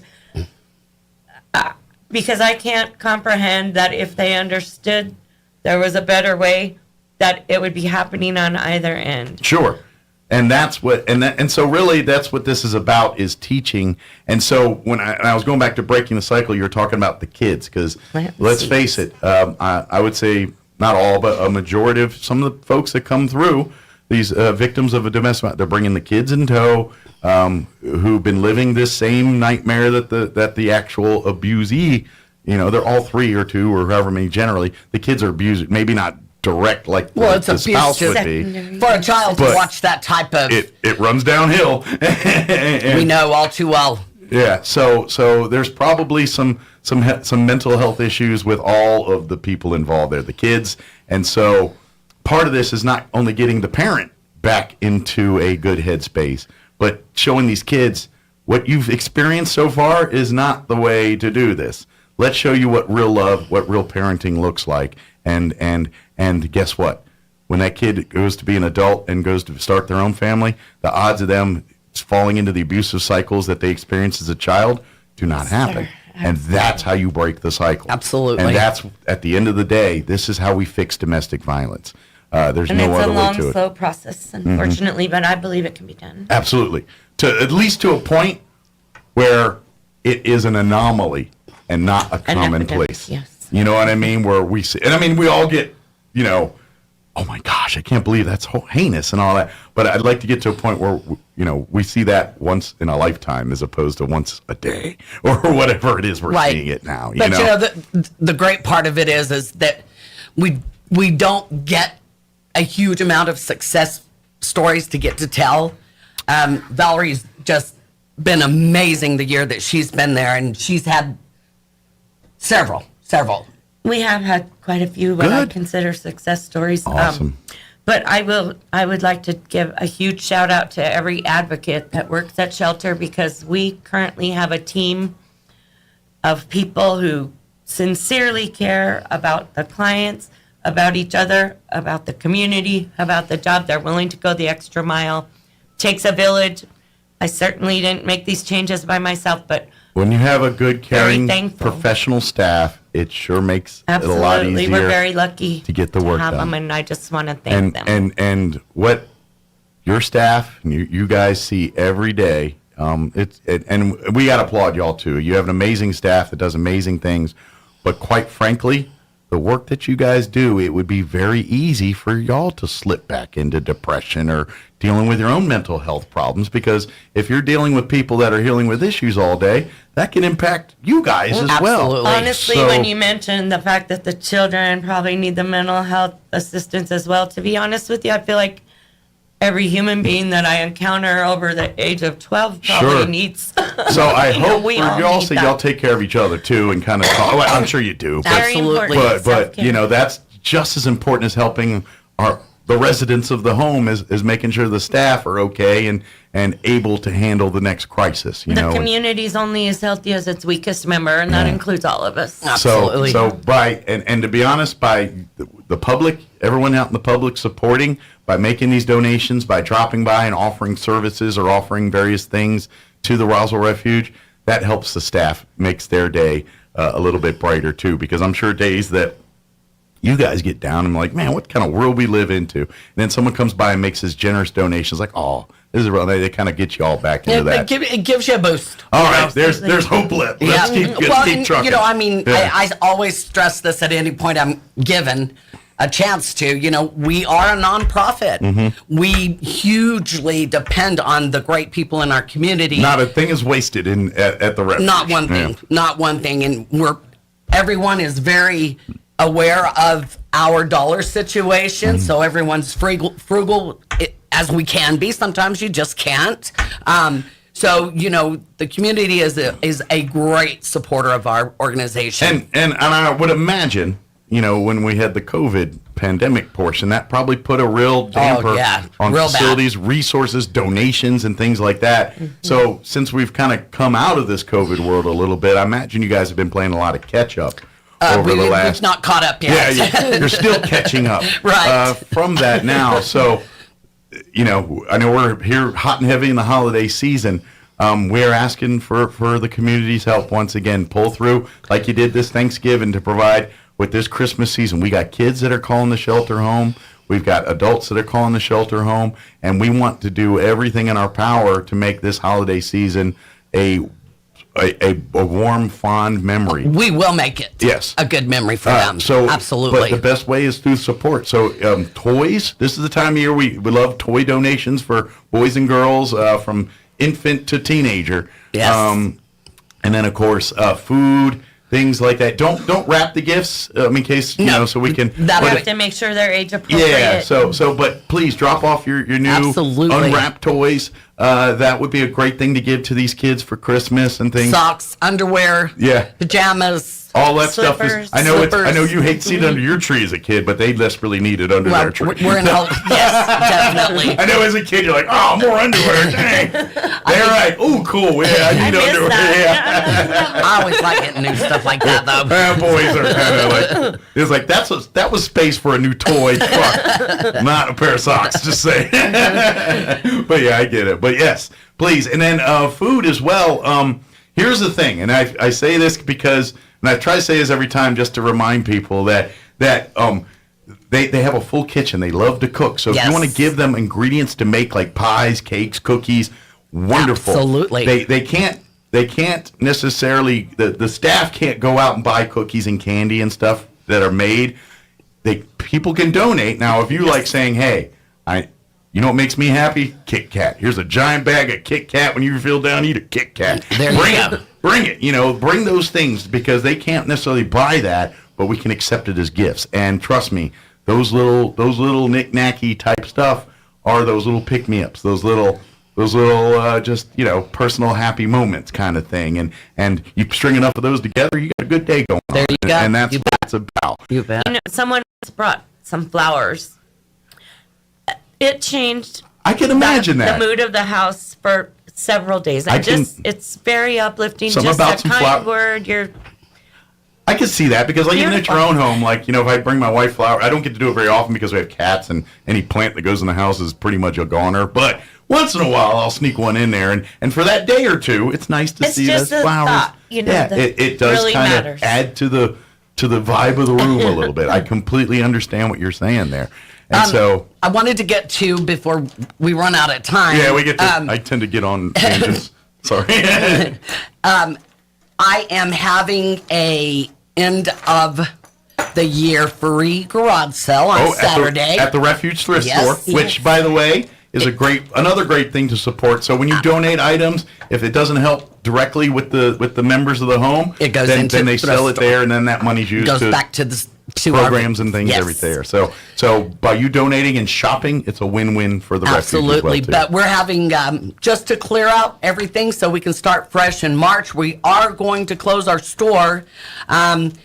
Leslie and I battled with it if it was lucrative to keep it open through the winter months, and we just decided it wasn't. Okay, it's a garage, of course, make it a seasonal thing now. We will close during the winter months. Okay. So and pick back up in the spring, I'm taking?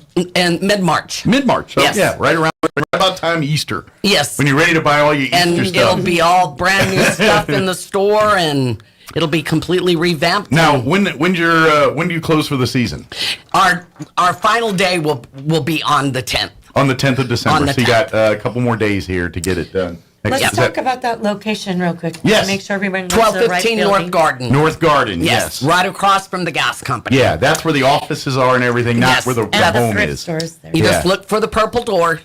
Absolutely. Come on in and do some shopping. And it's just our way to give back a little to the community that maybe be a little less fortunate this year. Now, is the the thrift store open to the residents so you can still collect some items? Absolutely. So just because the store's not open, if you have items to donate, don't worry. That store's available to our clients 24/7. So please keep donating because we're going to be giving it to the people in the home. Absolutely. And then in the spring, we'll make it available to the public. Absolutely.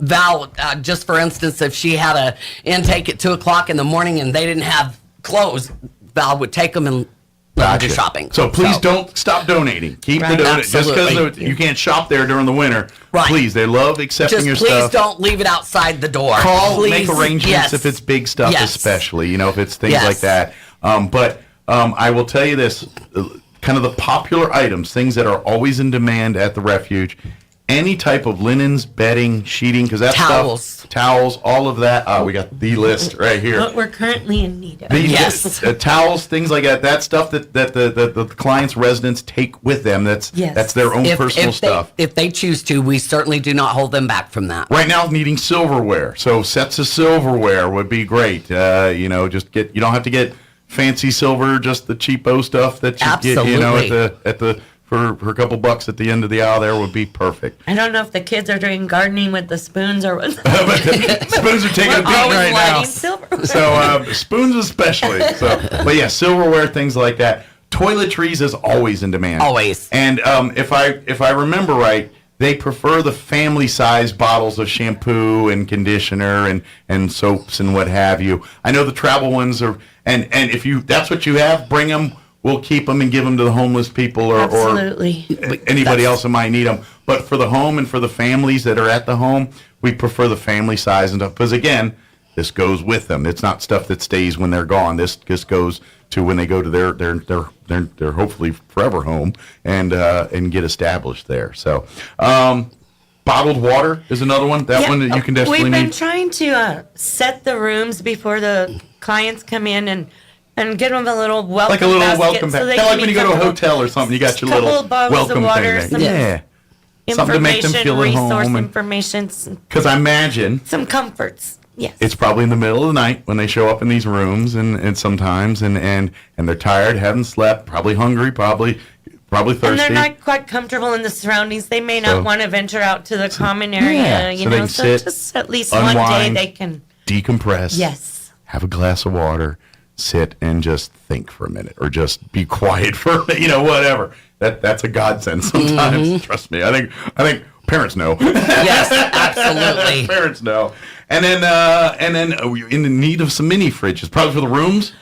We're just needing one. Okay, one mini fridge. So if someone's got a mini fridge, maybe you graduated from college and you bought an adult-sized refrigerator now, you have a perfectly good college size or mini fridge.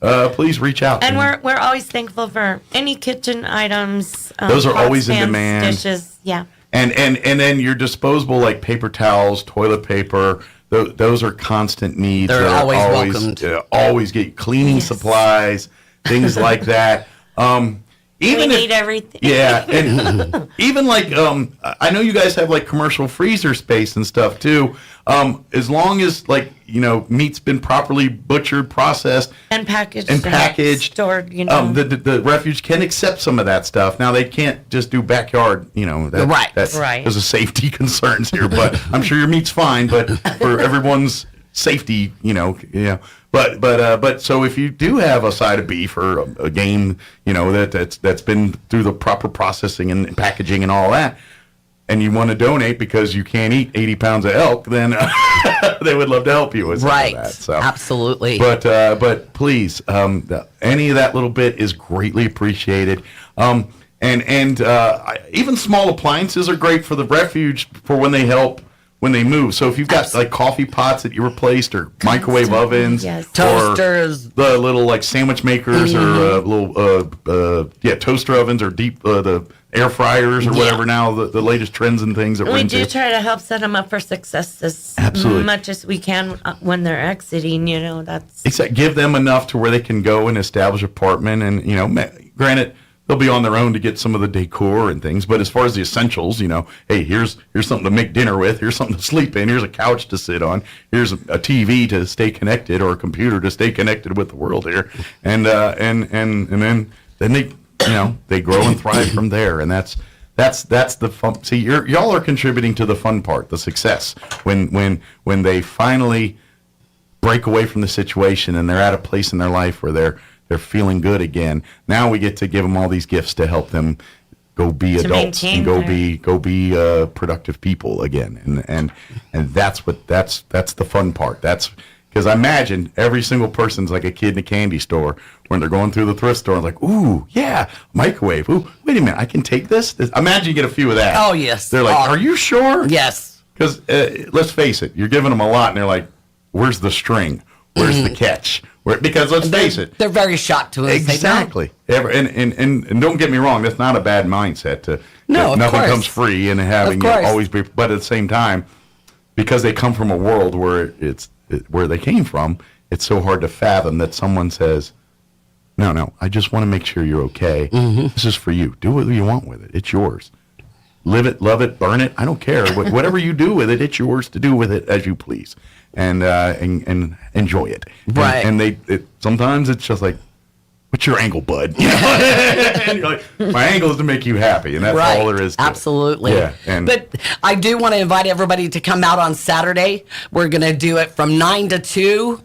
Like I said, it's going to be free. If you'd like that's on Garden. That's on Garden, 1215 North Garden. Yeah. If you would like to bring a couple canned goods in for the give back, we're more than welcome to take that. If you'd like to make a donation, we're also open to that. And that's another thing too. If you're like, well, I'm not sure what to get, and this, that, monetary always helps. Gift cards are great things. If you would like to, you can go on our website, donate that way. Yeah. We're also going to have hot dog, chips, and a soda for $2. Okay. So pay $5 to get because it's all going to help the refuge. So overpay for a hot dog. Pay $5-$6 if you can. If you want. But if you only got $2. And if you don't have $2, you still get a hot dog. We're gonna feed you regardless. But, absolutely. But come, and we'd love to come support. Do a little shopping. Do a little donating here.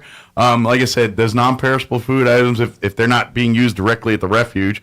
I'm sure you give them to the Harvest Ministries or someone that could use it. We always more. Yes, so absolutely. We network with. If we've got too much of one thing, then we try to network to someone else. That's the other great part about this community is our nonprofits really do have that kind of networking where if you have clients that need help from you guys, they'll send them to you and vice versa. You're like, okay, this is not domestic violence. They're homeless. Let's talk to our homeless coalition folks. We'll get you in touch with them. Or, you guys can't pay your bills this month. Let's get you over to Harvest Ministries and see what we can do to make that happen. We for always you. try to make sure that we can at least give them some resources. Yes. Yeah. If we're not able to do what they need, then we try to give them the. And the same thing too with like the thrift stores. Like if you have some of your residents and you're like, oh, I have one that needs a microwave, but we don't have any at the moment. And then you'll send them over to another thrift store and they'll give you, take that microwave. And it's just how we do it here. Right. And to me, that's why we have such great success with our community. So, and I think we have a list of people that Val needs to give a little thank you to. Oh, yes, we don't want to miss that. Is that okay? Absolutely. I'll be quick about it. Thank everybody. Take your time. And I apologize for the names specifics that I don't have and will miss, but I want to give a good shout out to the Ladies Garden Club. They decorate a little flower pot for us in the front of the refuge, and it's very beautiful, and it really cheers us up, and we appreciate them. That always brings happiness to a place where not always is there sometimes. Brown Pride recently came in and let us check out their motorcycles and vintage cars and made a lovely donation. We want to thank them. Also, Target, Save the Children made a nice donation to us. Kelly Smith. Nice. The Eagles has made a nice several donations to us, actually. And then this is kind of an odd one, but we have a couple of facility maintenance people that have helped us out by not charging us a whole lot to doing help their work fix a few without things. cost. And yes, I just want which is a huge help to you guys. I want to thank All About Drains and Lucero Plumbing for that. That's so nice that they can donate their time is what they did, time and work. And thank you for giving us this opportunity to make. Anytime I can help, and this is the easiest job. I turn on a microphone and spew. That's what people pay me. Someone's dumb enough to pay me to do this stuff. All the people, I do apologize. I don't have them all on the top of my head, but all of the people that have made monetary donations, we appreciate you so very much. Absolutely. Well, it gives you guys so much, and we got to go just a little time, but it gives you guys flexibility because, like, when you get money from like United Way or whatever through grants, specifically allocated. Yeah, it's earmarked for specific things. Where these donations, it's wherever the need is needed, we can use it. If you get a kid in that's got a size 14 shoe, it's not likely I'm going to have it in the store. Yeah. So that's just to give you a little idea of what the money does. Yeah, it goes to help those things that those. Somebody's glasses got broke in the fight, and when the weird thing happens, that money's there to fix that. So. And Leslie does an amazing job of stretching it as far as she can, so that being good stewards of that money. Nobody does without. Absolutely, yeah. It's the staff. Everything is amazing. Before we go, I want you to give out the first the office number if anybody has any questions about donation. Or Saturday or anything like that, or any of the business side of the Roswell Refuge. What's that phone number to call? 575-624-3222. That is our admin office. That's where I'm at. I do all the donation, the thrift store stuff. Mm-hmm. You can call about that at any time. We're open from 9 to 3 Monday through Thursday and 9 to 2 on Friday. Very good. And that's so now if you are needing resources for domestic violence, someone to talk to, break away, you're an abuser, want to stop being an abuser, you suspect something but don't know how to handle it, anything like that, anything domestic violence related, there is a 24/7 hotline number that you can call, and that's the number 575-627-8361. Yeah, and that number is available to you 24 hours a day, 365 days a year. Doesn't matter if it's Christmas morning, 2 in the morning, 12 in the afternoon, doesn't matter. Someone will be there on the other side of that phone for you to talk, for you to break away, for you to seek resources, for whatever you need that phone to be at that particular moment, that's what it will be. And it's all you in charge. Absolutely. You are the one who determines how far we go with this or how far we don't go with this. That is up to you, and it's all confidential, and it's all safe, secure. You have nothing to worry about there. So, Good deal. Is there anything we missed? I don't think so. I think like I said, we've just got the free garage sale on Saturday. I hope everybody comes out and supports the Roswell Refuge thrift store. Yeah, and bring some canned good, non-perishable food items to help everybody. Absolutely. And come have some fun. Come meet some fun people too. We're fun kids. That's right. And who knows? Maybe I'm sure you're always looking for volunteers and things. You know, obviously because of what you do, there's certain privacies and things, but there's probably foots in the door to help do things. You know, even if it's just, hey, can I help cut the grass a couple times a month or whatever? We're always looking for that. Stuff like that. Yes. You know, like that. Mention that. Yes. Yeah. So yes, if you happen to get a chance and you want to go do something, you come to Roswell Refuge to do our yard. Any landscapers with extra time? Yeah, the refuge. Do I have 5 seconds to say thank you to Sandy Kennedy Licone and Carol Oy for being volunteer tutors at the shelter Awesome. for children in Thank need. you for your time, and Yes. thank you for your dedication. Absolutely. Mike, thanks for having us. Anytime. We'll see you next time, okay? Have a great Merry day. Christmas if I don't Merry see you between Christmas. then. All right, it is 8:58. Let's do a quick break. Hello. New Mexico lawmakers are reviving a long and so far unsuccessful effort to pay members of the state legislature a base salary. A proposal to ask voters to amend the state constitution to establish a citizens' commission on compensation, which would have been the authority to set legislators' salaries. It's been in the works for the upcoming legislative session. The push to end New Mexico's status as the only state in the nation whose lawmakers are not paid is part of a larger effort to modernize the legislature. Other bills that will be introduced in the 2023 session include increasing the number of year-round staff for lawmakers and lengthening legislative sessions. And New Mexico's state historian is being sued by a Santa Fe man who claims his free speech rights were violated when his comments were deleted from the state's official's Facebook page. Daniel Ortiz filed a civil rights complaint in state district court last week, accusing Rob Martinez of violating free speech protections in the New Mexico Constitution.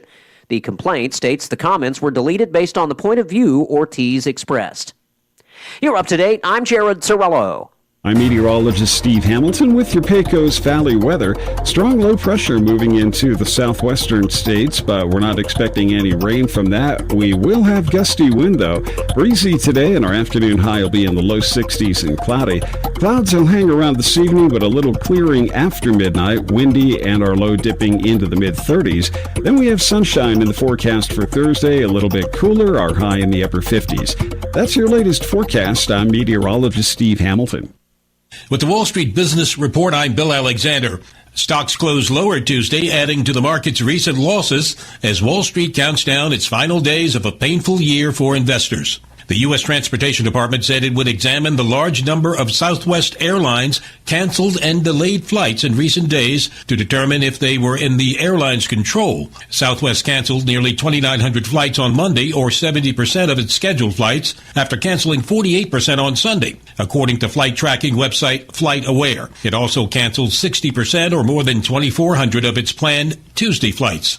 U.S. oil refiners on Tuesday were working to resume operations at a dozen facilities knocked offline by a holiday deep freeze.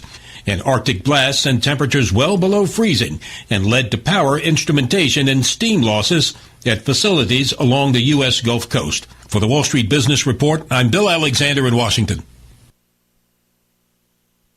The best burrito in the game just got a brand new location. Burritos and More, now open at 2506 North Main, across from Goodwill in Roswell. So what makes Burritos and More the best burrito in the game? It's simple. The freshest ingredients, homemade tortillas, and a huge menu chock full of all your breakfast and lunch favorites. Plus, enchiladas, fajitas, quesadillas, combo platters, and so much more. Open Monday through Saturday, 6 to 2 at 127 South Richardson and at their brand new location, 2506 North Main, across from Goodwill in Roswell. Burritos and More, the best burrito in the game. Let the countdown begin in 2022 on a high note at Big O's year-end sale.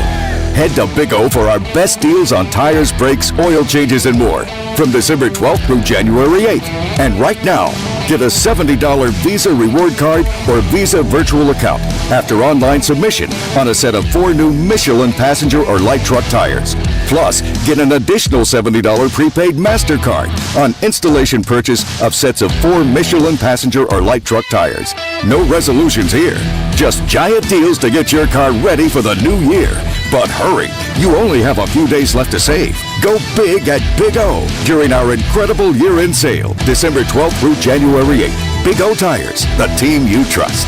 Installation charges extra. Required on all 4 tires. Not valid with other offers. Disposal fees and shop fees extra where permitted. Void where prohibited. See rebate form for terms and conditions. Additional retailer offer advertised within is independent from the manufacturer's offer. Oasis Computers has been Roswell's trusted source for home and small business computers for over 30 years. And they continue to be your best resource for computer repairs, operating system upgrades, web root managed antivirus, special orders, and more. Oasis Computers is now open from 8 to 1, Monday through Friday, to better serve you. Service calls by appointments and after-hour appointments are available too. Stop by Oasis Computers at 1703 North Garden or call or text 575-625-9141 for even faster service.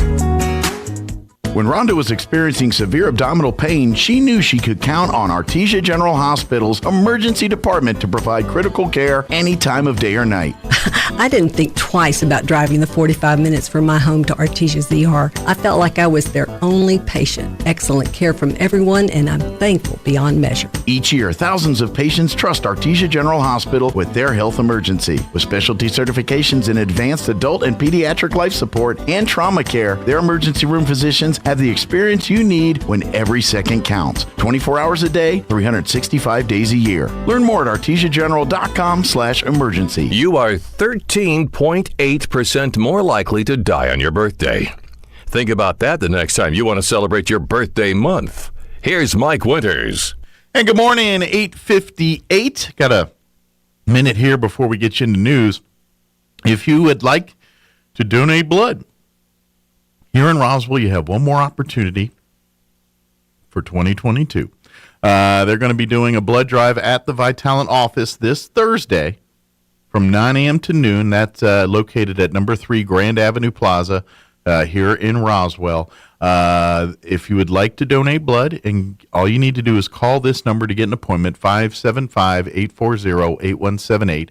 Again, 575-840-8178. If you donate blood between now and January 8th, platelets, plasma, or you get an exclusive long sleeve T-shirt or 200 bonus bucks. So they got a little incentive for you to donate as well, other than just being a good person and saving someone's life. So, but again, this Thursday, 9 to noon at Vitalant, 575-840-8178 is the number to call to schedule an appointment. If that doesn't work, then they've got plenty of opportunities in January. We'll tell you more about those later. All right, it's 9 o'clock. You're listening to 106.5 Roswell's Talk FM, KEND, Roswell, New Mexico. We'll be back on the other side of news. Do not go away. News this hour from townhall.com. I'm Rich Thomason. The nation's highest court is keeping a Trump-era border policy in place for the time being.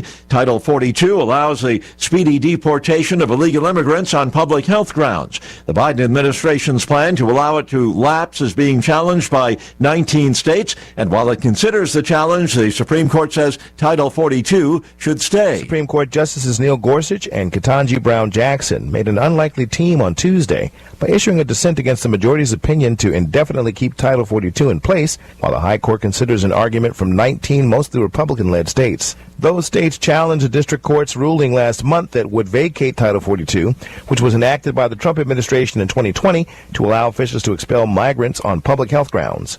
Gorsuch, a Trump appointee, wrote the dissent and was joined by Jackson, who President Biden nominated earlier this year. Bernie Bennett in Washington. The blizzard of 77 was western New York's worst winter storm till now. The death toll from the latest storm has risen to at least 32, surpassing the toll of the 1977 storm. And the region continues digging out from more than 4 feet of snow that fell in some areas. Southwest Airlines has canceled more than 2,500 flights today. The budget carrier still hasn't recovered from the impact of the storm. CEO Bob Jordan says that while the airline tried to run a full schedule, planes and crews were not where they needed to be in dozens of locations. We reached a decision point to significantly reduce our flying to catch up. We're focused on safely getting all of the pieces back into position to end this rolling struggle. The airline's problems have captured the attention of the Biden administration and Congress. There's talk of multiple investigations. On Wall Street, the Dow is down 113 points. The NASDAQ 80 points lower. More on these stories at townhall.com. Charlie Dombeck here from Key City Capital. As a practicing CPA for nearly 30 years, I have found that 80% of your ability to grow your wealth is dependent upon 2 factors: taxes and investment performance. At Key City Capital, we improve investment performance by diversifying capital into off-market investment opportunities in passive rental real estate and alternatives like asset-backed lending. We recover dollars that clients unnecessarily pay in the form of income taxes, creating a lifetime annuity of savings. We are a sponsor of passive, affordable single and multifamily residential rental investments, which are located in Sunbelt landlord-friendly states. These investments are the top choices in a rising interest rate and inflationary environment. They represent a store of value, protecting your capital from market volatility. Learn how we at Key City Capital can help you ultimately grow your wealth rapidly. Connect with me at keycitycapital.com or give me a call at 817-912-1569. Ukraine has purchased 1,400 drones, mainly for reconnaissance, but it has plans to develop combat models that can attack the exploding drones that Russia has been using. Ukraine's Minister of Digital Transformation and Vice Prime Minister Mikhailo Fedorov told the AP that technology is changing the way nations go to war. Ukraine has purchased drones like the Fly-Eye, a small unmanned aerial vehicle used for intelligence, battlefield surveillance and reconnaissance. Fedorov said the next step would be to move to strike drones that he said would fly up to 10 kilometers and hit targets. Russian authorities have alleged several Ukrainian drone strikes on its military bases in recent weeks, with some Ukrainian drones shot down deep inside Russia. I'm Karen Chamas. North Korean leader Kim Jong-un has presented new plans to further bolster his military power next year, that according to North Korean state media. News and analysis, townhall.com.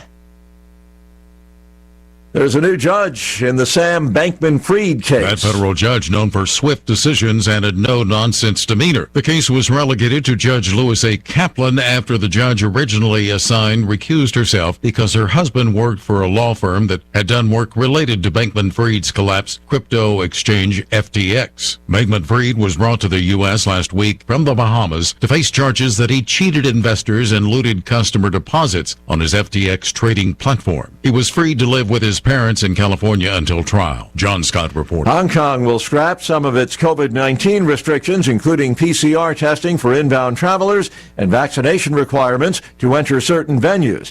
For most of the pandemic, Hong Kong has aligned itself with China's zero COVID strategy, requiring strict COVID testing and isolation for close contacts. More on these stories at townhall.com.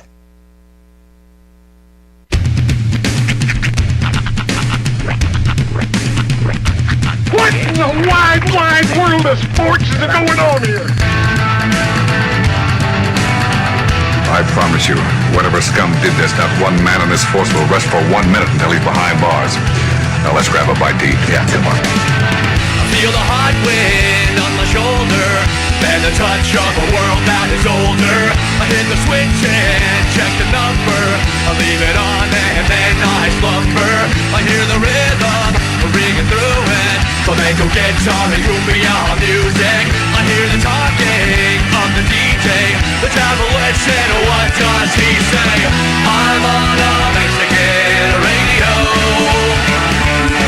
I'm on a Mexican radio.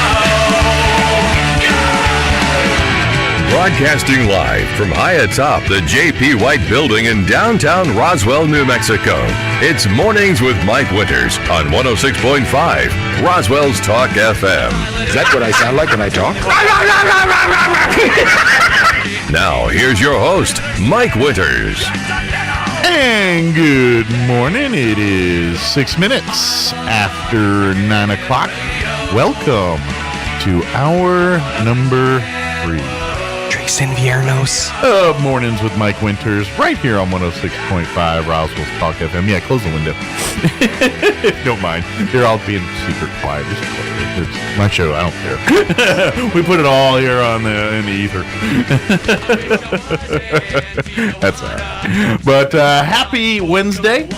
Welcome to hour 3. Hope everyone's having a delightful day and enjoying, for those off, enjoying your time off. For those not off, doing the bare minimum to get through the day just to get off again. It's that week of I don't feel like doing anything. But if you're looking for some fun recreation today, don't forget we got day 2 of the Popcorn Invitational Tournament and day 2 of the Goddard Holiday Invitational Tournament. Basketball, that'll get underway about 1 o'clock today at both the Goddard and Roswell High gyms. So get out to either one of those and root on all the teams competing in day 2. If you cannot make it to the gym, or if you're out of town, or if you're at work today, you can go to ksvptv.com and watch all of the games for both tournaments there. We'll just have announcers for the local games, but you can watch and see the action beginning about 1 o'clock today, and then we'll have it all day tomorrow, too. So it's there, ksvptv.com. Let me give you the rundown for this hour of the show. Here in just a few minutes, we'll get you up to date with the weather, which is not bad. We got a chance of rain today. We'll see if that happens. But way nicer than last week as far as rain goes. What's that, Roy? Look through the windows of the other building across the street. Yeah. And for like the first time, they actually have cubicles. Oh, in the bank? Yeah. Yeah. Yeah. Like I've never seen an area like that. Were you just like staring out the window watching them, or what were you doing? Oh no, it's just there was like a flickering light back when I was picking up Kevin Mavers. Oh, okay. And stuff, and there was like flickering lights, turning on everything, and then I just never saw that building like that inside of that building before. This is like that moment in Dumb and Dumber where he's in the bar and he's waiting for the girl and doesn't show up, and then he finishes his last beer and he's like, "Oh, maybe she meant 10 o'clock," and then she's leaving he's leaving the bar, and there's a newspaper clipping of the moon landing, and he looks and he goes, "We put a man on the moon."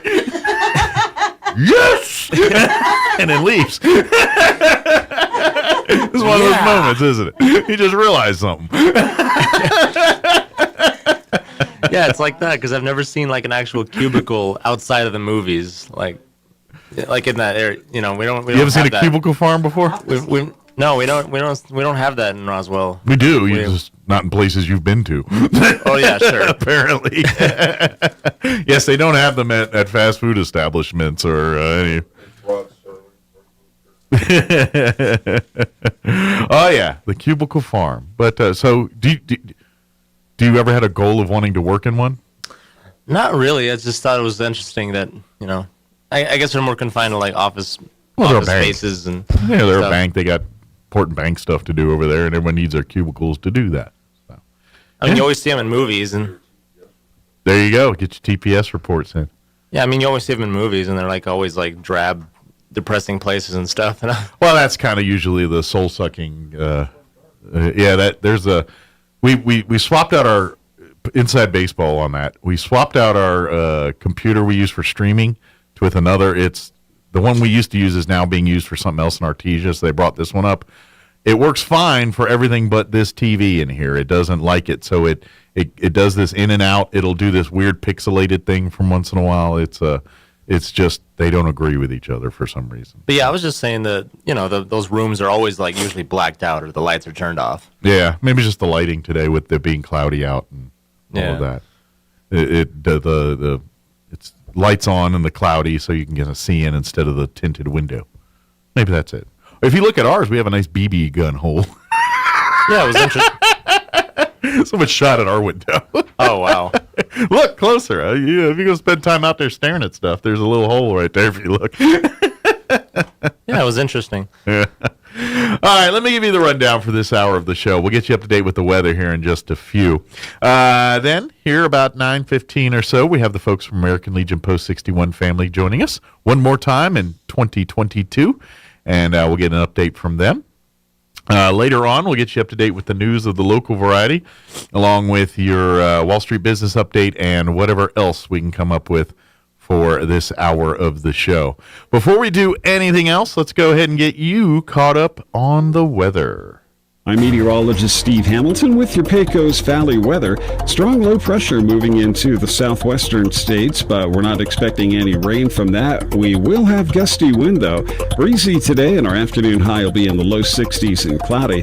Clouds will hang around this evening, but a little clearing after midnight, windy, and our low dipping into the mid-30s. Then we have sunshine in the forecast for Thursday, a little bit cooler, our high in the upper 50s. That's your latest forecast. I'm meteorologist Steve Hamilton.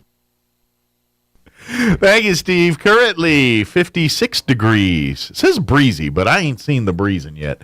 Winds, humidity is at 24%. It says winds out of the south 21. Not where I'm at. It's nothing. I had the window open and it's just stagnant. But that's supposed to get windy. It's supposed to change, allegedly. We do have a 20% chance of rain showers today, otherwise mostly cloudy. 63 for a high with southwest winds 10 to 15, increasing 15 to 20, gusting as high as 30 miles per hour later today. Tonight, 20% chance of rain continues to about 8, 9 p.m. this evening. Cloudy, then gradually clearing with an overnight low of 36. Southwest winds 15 to 20. They'll drop back down 10 to 15 after midnight tonight. Thursday, mostly sunny. Highs near 60 tomorrow, 58 officially. West winds 5 to 10. Friday, more of the same, mostly sunny, highs around 59, winds out of the southwest, 5 to 10 miles per hour. And then for your New Year's weekend, New Year's Eve Saturday, mostly sunny, 66 for a high. If you're going out to ring in the new year, mostly cloudy, overnight low of 40. And then for New Year's Day Sunday, we're looking at a 20% chance of rain, mostly cloudy, and 65 for a high, 30% that night. So maybe a little moisture, we'll take it. All right, it is 13 minutes after 9 o'clock. We're going to take a quick minute and a half commercial break. And then joining us on the other side will be the folks from American Legion Post 61. Don't go away.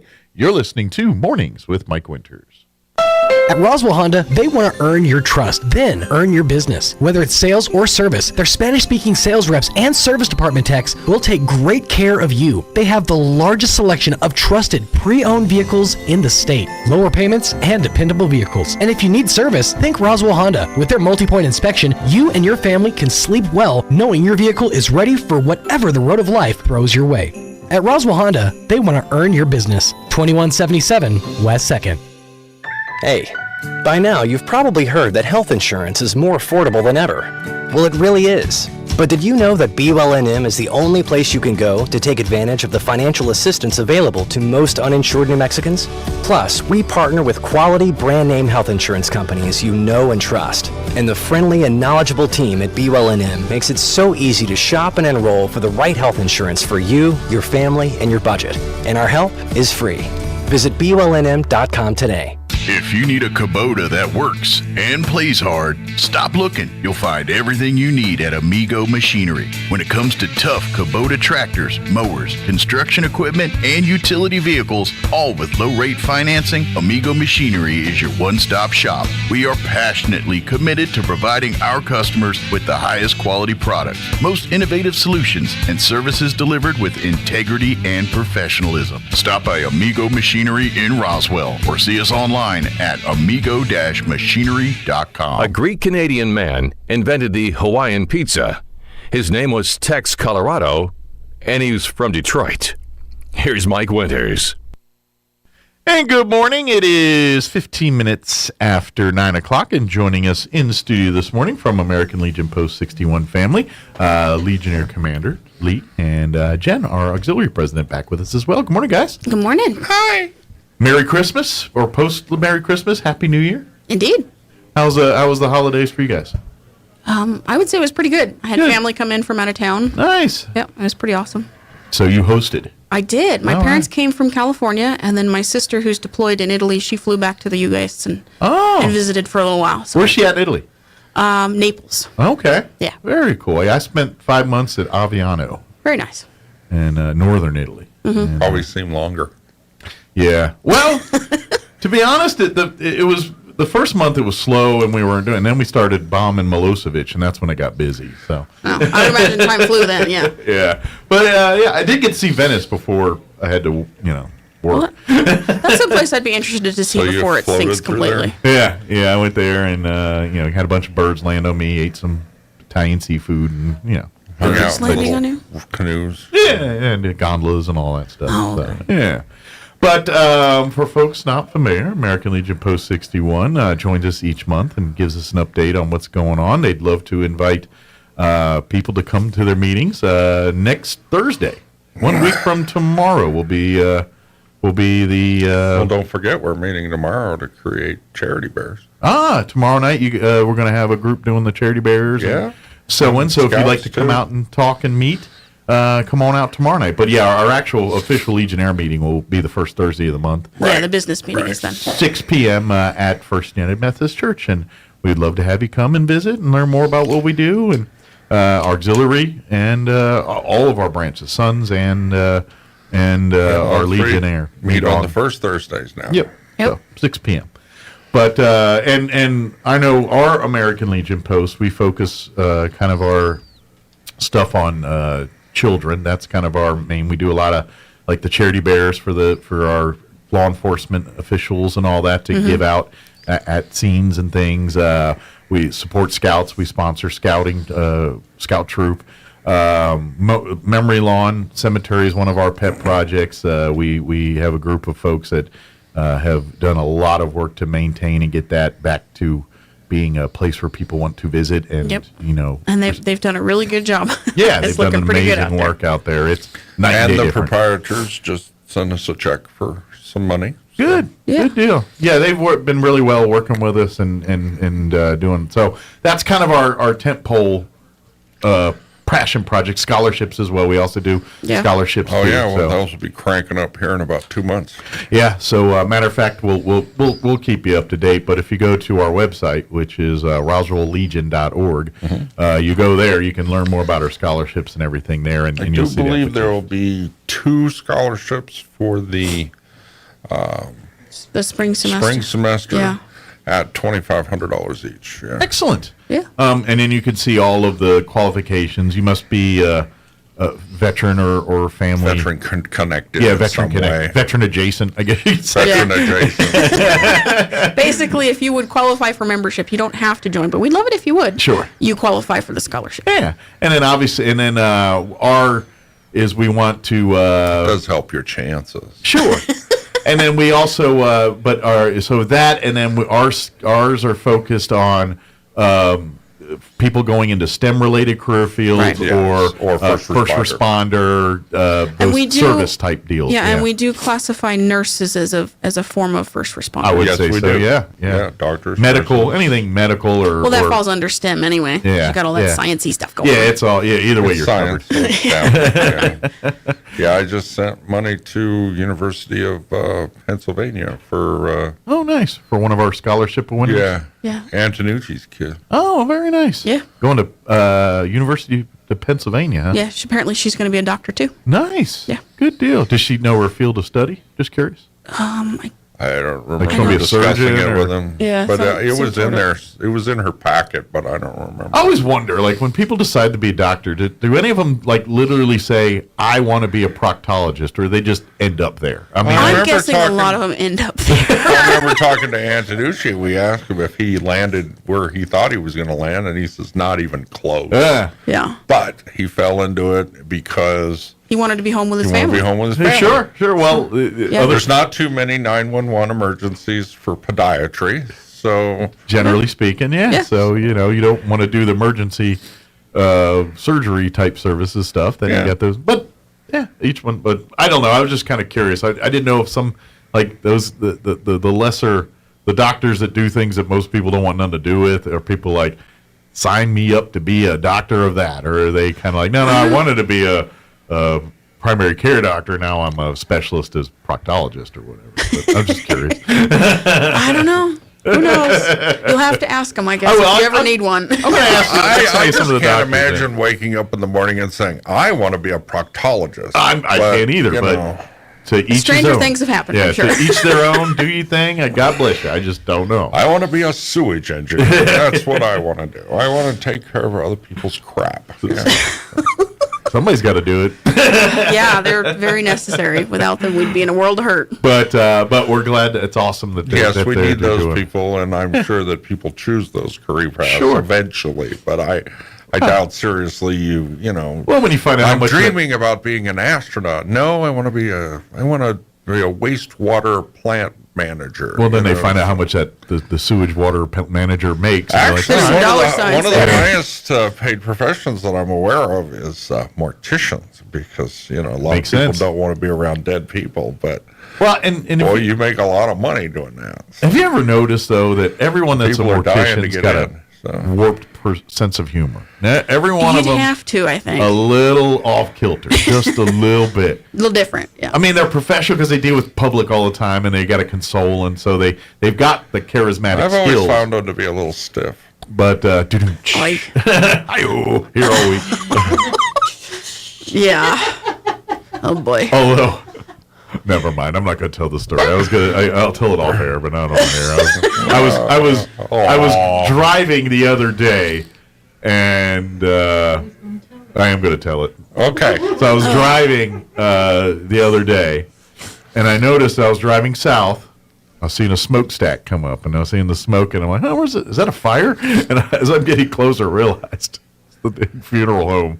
I'm pretty sure they were cremating, and it was just like, but I don't know if they had a heavy caseload. I don't know, but it seemed like a lot of smoke coming out. That's all. It was looking like Auschwitz. Huh? It just for a minute there, it was just one of those things. I'm driving. I'm like, I wonder who's all. Oh, yeah, that's a little morbid. All right, just having a little barbecue. Yeah, but yeah, I couldn't do that job. No way. No, but Takes hats a off certain to those that can, because Absolutely. it is very necessary. Is that technically STEM, mortician? I mean, right? It kind of is. It's Well, science. I don't know. You know. But either way, to pull it back to the American Legion, we do funeral assistance for those that need it. So do. we can tie it back to the American Legion. Yeah, we do help. We don't Ay, actually ay, ay. throw the switch or do the other thing. No, goodness. But No, but we'll help your family get the military honors that they deserve, and Absolutely. and find the DD 214 so the family can get the benefits they need. And Absolutely, we do. Yeah, if you've got veterans in need and all that, that's what we do. Honestly. Y'all wanted me to tell the story. Y'all saw it y'all's face. Yeah. It takes very little prompting, doesn't it? Well, yeah, I don't need much prompting, but absolutely. And here's the thing too: if maybe you as a vet, maybe you're not a veteran, but you maybe you qualify as a son. If your parents, your father was served in military honorably, then you can qualify as a son of the American Legion. Or your grandfather. Or your grandfather, yeah, absolutely. The descendants of. Just a little safety tip. If you have your DD-214 or you don't have it now and you're still alive, it would be best to fill out an SF-180 and get it. Yes. And then one of the simplest things you can do is take that document down to the county courthouse and have it registered. And that's a lot easier. The problem comes from, if you have a death in the family, especially if it's a veteran, it can take forever to get the DD-214, so you can't qualify for a lot of the services and things that you deserve just because you don't have that documentation. That documentation is probably one of the most important records available to you. And if you preserve it or file it or whatever, it's a lot easier for your family to get a hold of it when the time comes. Yeah, the smart move, really, what to do is take your original, if you've got it, make several copies, keep those copies in a safe place in your home. Absolutely. Take the original, put it somewhere different. Like a safety deposit box somewhere off-site.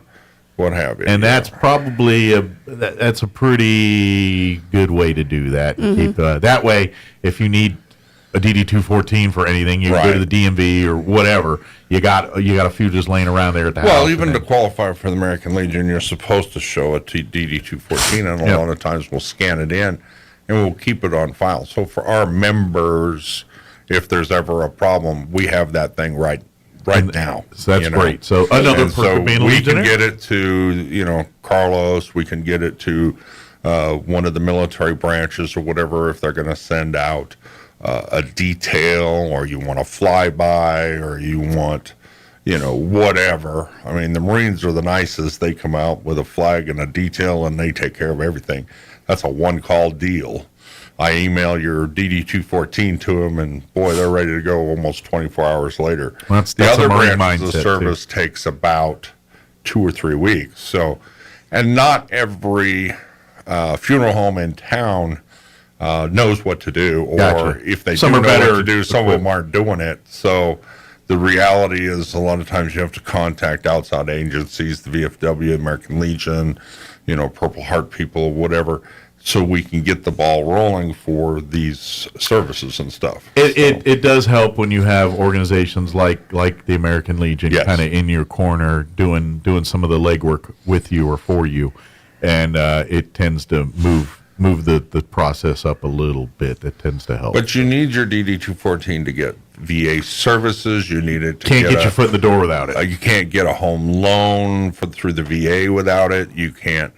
All the things that you deserve, that you qualify for. And by the way, there are different definitions of veteran. The federal definition, so for VA benefits, et cetera, you have to have served 180 days continuous honorably. You have to do a short tour. You have to do at least 6 months to qualify. In the state of New Mexico, there's a lot of benefits that you qualify for as long as you've been in for 90 days. Okay. But that's by constitutional statute. Gotcha. And you also need to remember that National Guard is not active duty. Okay. That falls under workman's compensation. Now, if you were ever active, in other words, you decided to activate yourself and then you got deployed, as long as you were deployed for more than 180 days, then you qualify in both worlds. Gotcha. Okay. So you have to understand that to get veterans benefits, you have to be an active participant in this. I mean, it's not, they just don't hand it out. Sure. You got to go seek it. You got to go in and make phone calls and push buttons and do everything you can. And sometimes it takes some time. It does. We will help you as much as possible, but the bottom line, without that, it's a gauntlet. DD-214, yes, you're not going anywhere. Yeah, it is. So please, if you've lost it or do not have it, start the process of getting that back. I hate to tell you, it takes about 10 months to get a duplicate DD-214. It's not easy. That's why. I don't know. And it's free. Just go online, fill out the form, and you get it in 10 months, but just get it. And to be honest, I'm not trying to judge, I'm not anything, but every single person, when you were mustered out of the service, whatever branch, whatever time it was, I know for a fact one of the things they told you when they hand you that DD-214 is whatever you do not lose this. Yeah. Do not. Yeah, I know they gave you the famous spiel. last words. Yeah, because it's next to impossible to get it replaced if you don't. And as a matter of fact, they told me the exact same thing you'd mentioned earlier. Go down to your local clerk's office and submit it there, so it's in essence a public document. When I got out of the service, there was a checkbox on there that you could say, "Please send a copy of this to my local American Legion." Oh, nice. And they did do that for me, and that's what kind of got the ball I don't recall rolling. seeing that for mine, but I'm not saying it didn't you got out a little later than I did. Yeah. But there was a checkbox on there for that. I don't know if it still exists, but it's just another methodology of making sure that document is available. Absolutely. So. Yeah, this is that thing when they were browbeating at India back then, and this is the reason why. So Right, and bear in mind, people that served like in World War II and stuff like that, they have 215s or they have certificates of service.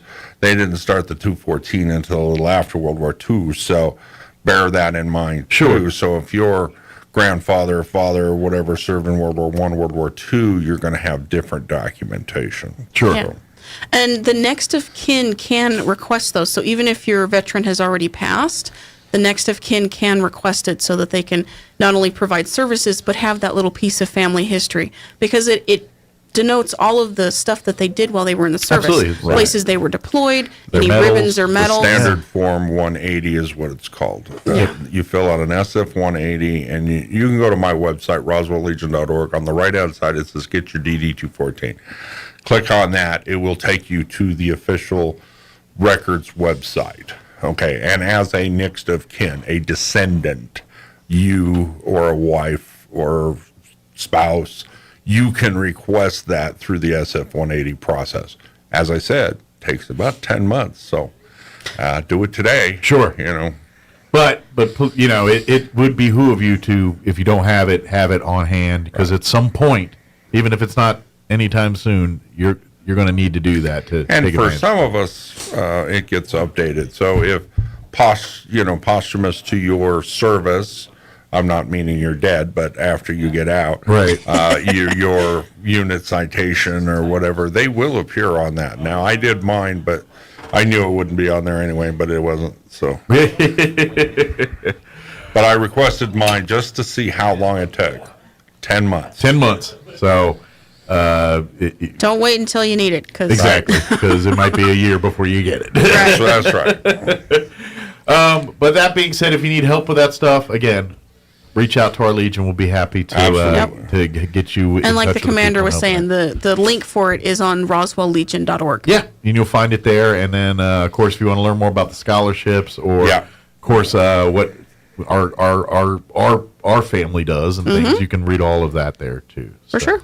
So if I could pivot for a second. Sure. We did really well on wreaths across America. We did. It was wonderful. We had about 180 wreaths this year, Great. which our goal was 200.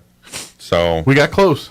Yeah, that was close. And we were able to get that all deployed and stuff. Now, the scouts were unable to join us, unfortunately, because a lot of them had plans out of town. And plus, it was freezing. That was the weekend. morning. It was Arctic. Yeah. Yeah, but we got we had a nice group come out, the Patriot Guard. Oh, yes. We had one member come out from Post 28. Had a few other volunteers that came by. So we got them all deployed. All within, 180 were dispersed and distributed to Yeah, graves. we put one down at the courthouse lawn, and we put all the specialty ones. Army, Navy, Air Force, Marines, Merchant Marines, Coast Guard. Space Force. They had one for the Space and, Force. POW MIA, we put those down at McBride. I'm hoping to say we don't have any Space Force Not yet. casualties. I'm hoping not yet, because we're still very new there. Yeah, I don't, I do know Biden moved it from Peterson Air Force Base to Huntsville, Alabama. But really? I don't know why, but NASA maybe? Because NASA's on. So well, NASA has something there too. Yeah, that's a big area in Huntsville for NASA too. Isn't that where Space Camp is and all that stuff? Yeah, Could be. I don't know. I've never been there. Yeah. So that I have no idea. I don't. Then when I also think of Alabama, you know, all that, I think of college football. So I don't know. Gators and Hurricanes. Yeah. But I think they do. I think NASA's got a big presence. I suppose. Roll Tide. Yeah. I don't know. Crimson Tide. Yes. Roll Tide. Whatever. That's what they say. It's Crimson Tide, but they say Roll Tide. I don't know why. I don't know. I don't go to Alabama. I don't I have to know. ask, what are they, Alabamians? I think so. I've never been to Alabama. I've never been that area. I'm not I think familiar I've with it at driven all. through there, but Yeah, not. never Been been to Alabama a few times. Would love to. I've just never been. I've even been to speakeasies in Really? Alabama. Well, Like that I've never sounds been to like fun. Louisiana, Alabama, Mississippi. I've never been to that. You didn't go to Keesler? No, never been to Keesler. Oh, no. Geez. Oh, you really didn't miss out on it. Back when I went to Keesler, the Gulf was dirty. They had tires and garbage and all that. Yeah, I I heard understand they've they went cleaned through and cleaned it all up and put casinos there. Now, when I went stateside, they sent me to places like Boise, Idaho, and Oh, fun. Las Vegas. Did you wear a pink carnation? No, I did not. I did go. Well, I was there for 2 weeks for a red flag, and so I went to like motocross and hockey games, and I'm sorry. it was a nice little town. I'm actually. sorry. Boise, Idaho. Huh? Yeah, it wasn't a bad little town. I had a good 2 weeks there. Of course, the time I chose to go to Alberta, that was the weekend of celebration of Gretzky. So that was like nuts. But picking the wrong times of year to go to certain places. I heard more people, speaking of cold in Canada, not this in Canada, but close enough. I had more people love. I had several people in my shop that came from Minot, North Dakota, and every single one of them loved that assignment. They were like, "I'd go back in a heartbeat." Really? Pat Goff was at Minot. Shoot, why not Minot? Yeah. Yeah. The people love it. You don't North think Dakota, so, but though. everyone I know that spent time in Minot, they say it was one of their top 5 places to serve. Yeah. They love it. I consider myself extremely lucky to never have had to go to Minot. Yeah, me either. Me either. I don't know. That sounds very cold to me. January is a pretty down time for us at the American Legion. Sure. We really don't do much at all. It's slow everywhere, That's but because yeah, the last including several us months for have been American nuts. Legion. But that's kind of post 61's downtime is January. But We still meet to do the bears we and the do sewing do and that stuff. and we do our meeting, but Yep. that's about it. February, however, at the end of the month is when we kind of crank back up again. We will be having a 4 chaplains. Yeah, that'll on be the in last February. Sunday of February, and that's Think something Super to Bowl see. keeps getting in our way with that, but we'll figure it out. Well, that's why we chose to do it on the last Saturday. It's supposed to be the first, but we Now, know in that theory, y'all I'll are going to have be some watching ads football. done up for that. But Yeah. And if you've never seen a 4 chaplain ceremony, you know the story. We've talked about it several times on here, and we'll tell you again as we get closer to the event. Sure.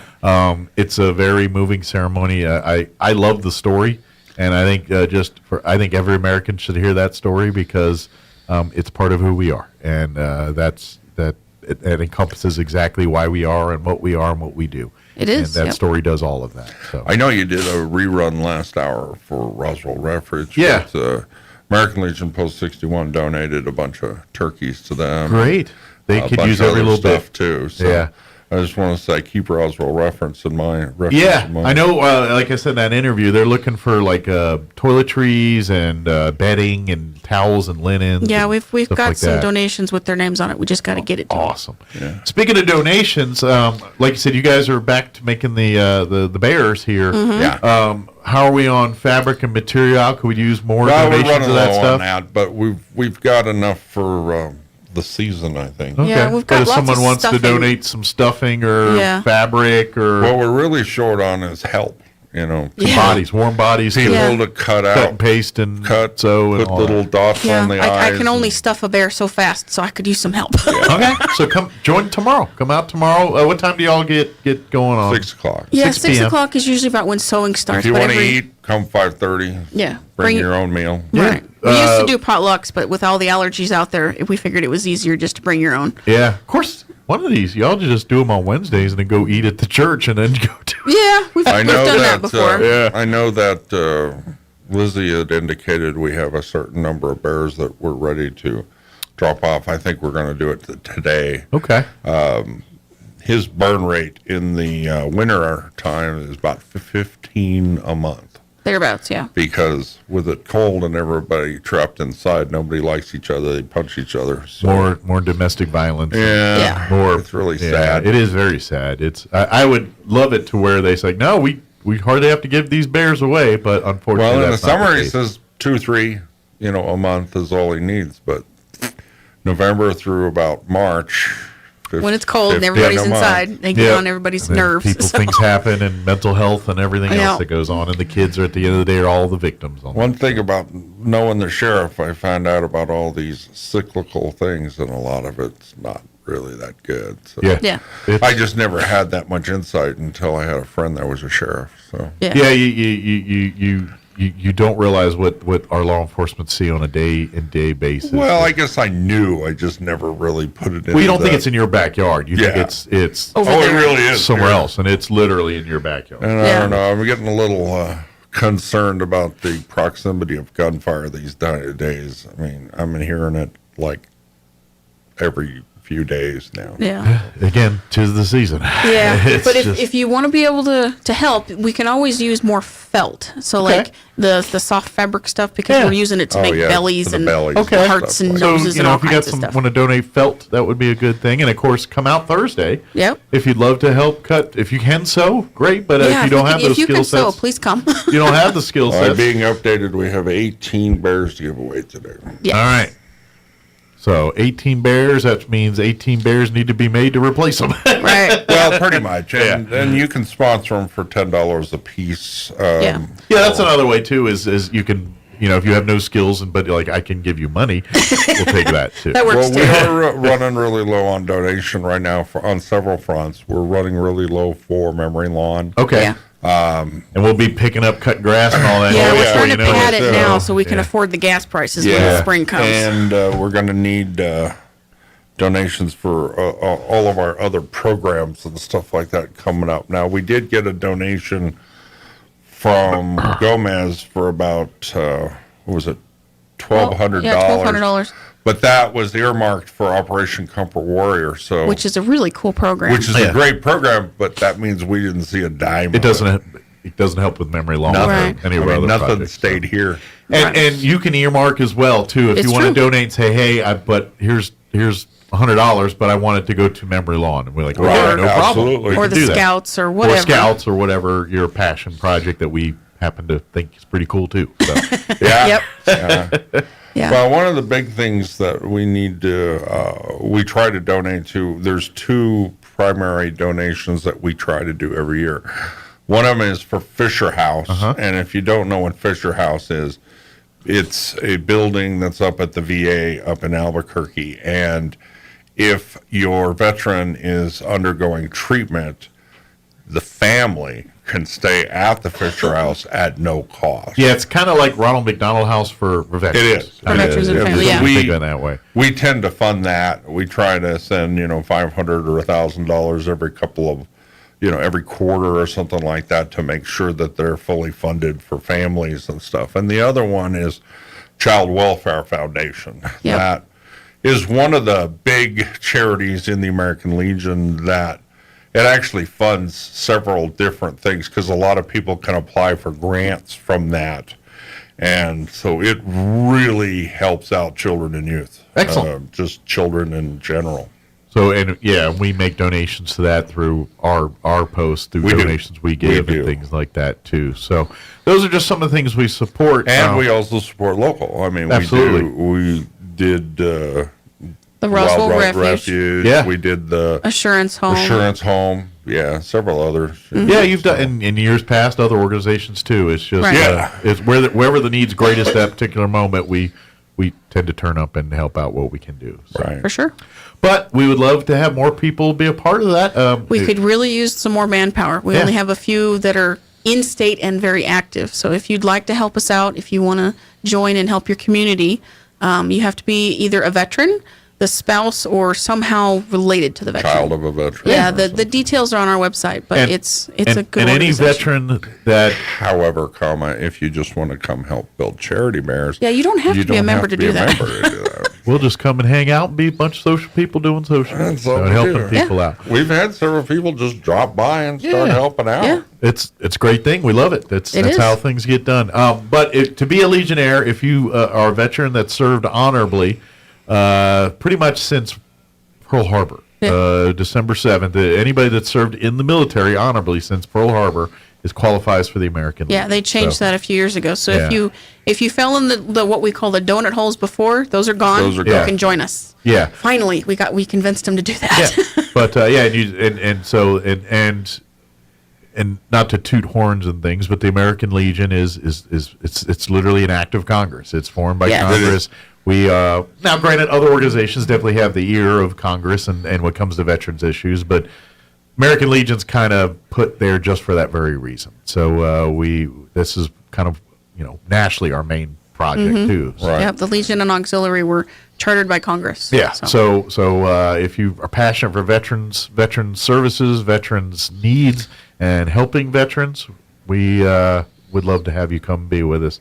But don't forget, we also focus on children and community too. So Very much we'll so. do everything we can for our veterans, but we also take that same passion with kids and some of our other pet projects here. Yep. So. And like I was saying, if you want to join us, our membership is pretty reasonable. It's only $50 a year, which is less than $1 a week. Yeah. Yeah, I found out recently that across the country, there are American Legion posts that charge $75 a year now. Wow. Yeah. Gotta love inflation. It's crazy. And the Suns nationwide, the average is $50. Ours is only $25. They're almost making it. Some of those are thinking, well, shoot, just get the lifetime and save the money at that point. Well, they They're don't charging- have a lifetime for the Suns yet, but I they're mean, working on it. Yeah. But I mean, for if they're charging $75 a year, that's when I would consider maybe I just get a lifetime membership. And Well, actually, that's kind of backwards. What you should do is get the lifetime before it goes to $75 because the lifetime fee is based on the monthly or the so annual. it'll go up. Yeah. Oh yeah. I Okay, I mean, got right you. now I didn't know for if they had just a regular for fee. a lifetime for your age bracket is about $1,200. Okay. I mean, it is not cheap. Yeah. So. Yeah, I've considered it, but I What just if I don't plan on living too late? Like, it's like I don't think I'm going to make it till 90. That's the Do I get a thing. discount? I know, but it's based on 30 years of dues. Okay, all right. So yeah, 30 years. I should it's be just good, right? Crazy. I mean, really 55? serious. Yeah, I'd probably do that. But at least it's going towards good things. So I don't. It is, I don't yes. mind so much. It's a good thing. It helps people in need, and I'm good with that. So. Yeah. But join us tomorrow for the sewing and everything. 6 p.m. at First Net. Well, you don't Methodist have Church. to know how to sew. Trust me. Yeah, you don't have If you could if you could operate a magic marker, Yep. you're good to go. Or a pair of scissors. You are qualified to help out. That's right. So perfect. Excellent. And of course, check out our website, roswelllegion.org, for more information about our post, scholarships, everything we were talking about here. And also, we do have our American Legion Post 61 Facebook page if you want to reach out to us that way. We'll get that information. If you have any questions or needs, or if you're a veteran and you're looking for information, need help, you're like, hey, I've been trying to do this, don't know where to turn, reach out to us. We'll put you in touch with the people that can help you do that. That's For sure. what we do. Did we get it all? Well, for now, yeah. For now. For now. We ain't got much going on. So. But there's a lot to talk about, even though there's Yeah. not much going on. Always. It is, but awesome. Well, guys, Happy New Year. Thank you guys for joining us here. We'll see you in 2023. Yeah. Yep, absolutely. Ready to talk about, of course, our next one, we'll be talking mostly about Fort Chaplains because it'll be right around that time to get people that'll be up for that. So do me a favor, everyone. Just Google Fort Chaplain ceremony, Fort Chaplain story. Do your Google search and read up on the story if you're not familiar with it. I think you'll the USAT Dorchester. Yes, you can type in that. But if you just type in Fort Chaplains, it should that'll pop get you up. where you need to go. Yeah, that's true. So, well, thank you guys. Appreciate it. We'll see Thanks, you next Mike. time. All right, it is 9:49. Let us pause for some news, your Sean Hannity update, and a quick commercial break. Don't go away. You're listening to Mornings with Mike Winters. Now a look at your Pecos Valley News Update. I'm Jared Cirillo. New Mexico lawmakers are reviving a long and so far unsuccessful effort to pay members of the state legislature a base salary. A proposal to ask voters to amend the state constitution to establish a citizens commission on compensation, which would have been the authority to set legislators' salaries. It's been in the works for the upcoming legislative session. The push to end New Mexico's status as the only state in the nation whose lawmakers are not paid is part of a larger effort to modernize the legislature. Other bills that will be introduced in the 2023 session include increasing the number of year-round staff for lawmakers and lengthening legislative sessions. And New Mexico's state historian is being sued by a Santa Fe man who claims his free speech rights were violated when his comments were deleted from the state's official's Facebook page. Daniel Ortiz filed a civil rights complaint in state district court last week, accusing Rob Martinez of violating free speech protections in the New Mexico Constitution. The complaint states the comments were deleted based on the point of view Ortiz expressed. You're up to date. I'm Jared Cirillo. Your morning espresso starts right here.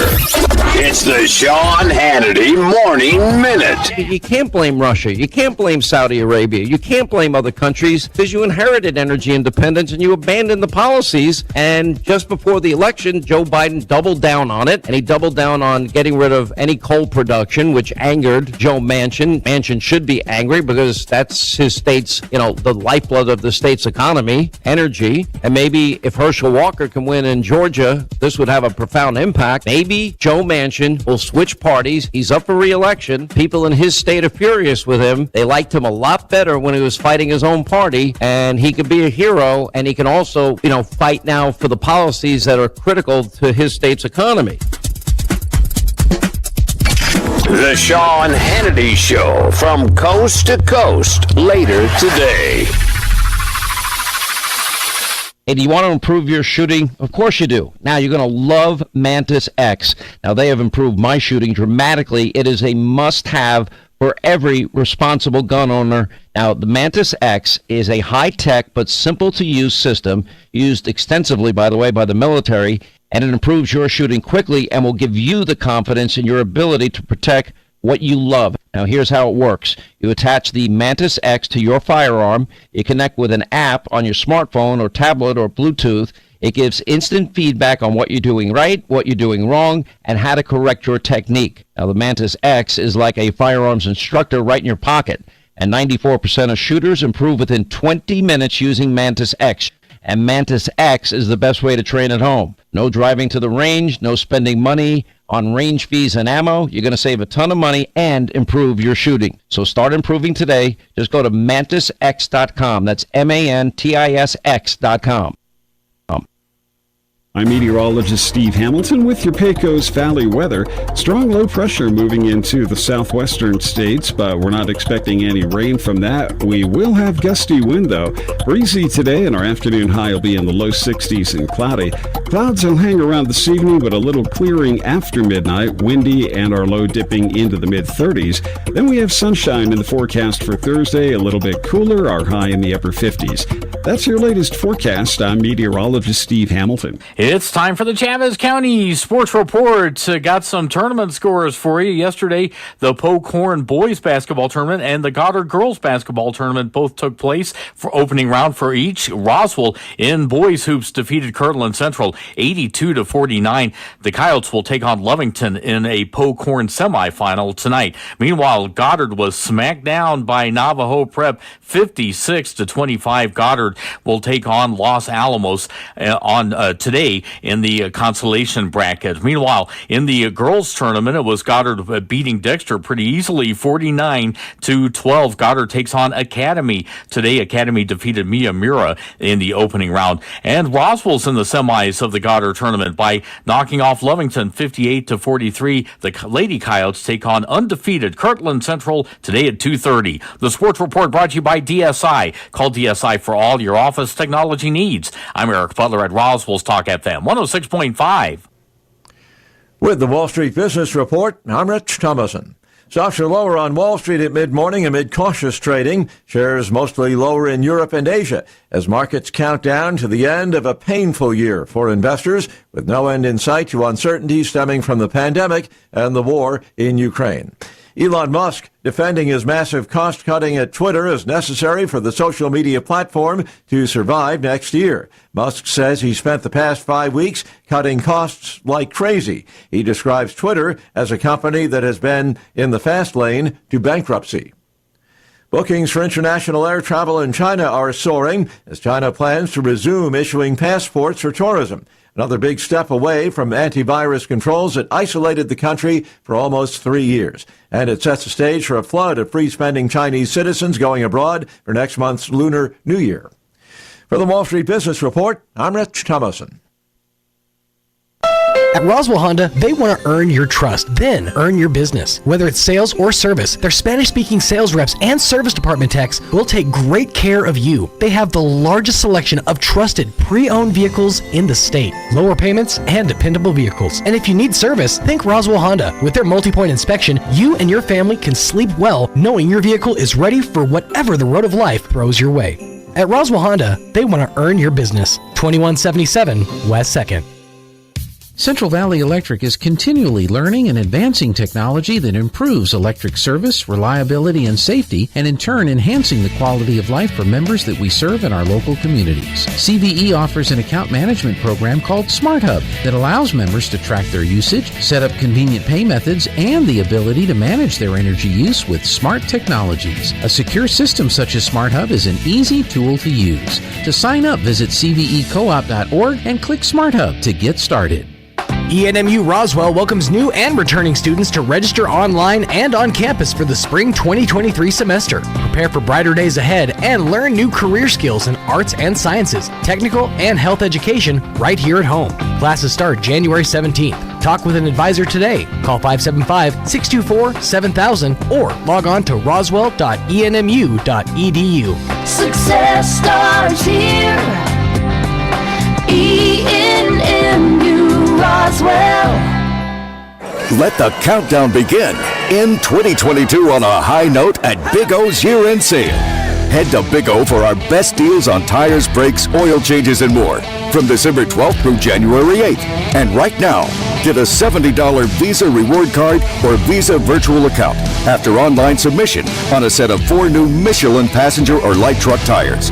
Plus, get an additional $70 prepaid MasterCard on installation purchase of sets of 4 Michelin passenger or light truck tires. No resolutions here. Just giant deals to get your car ready for the new year.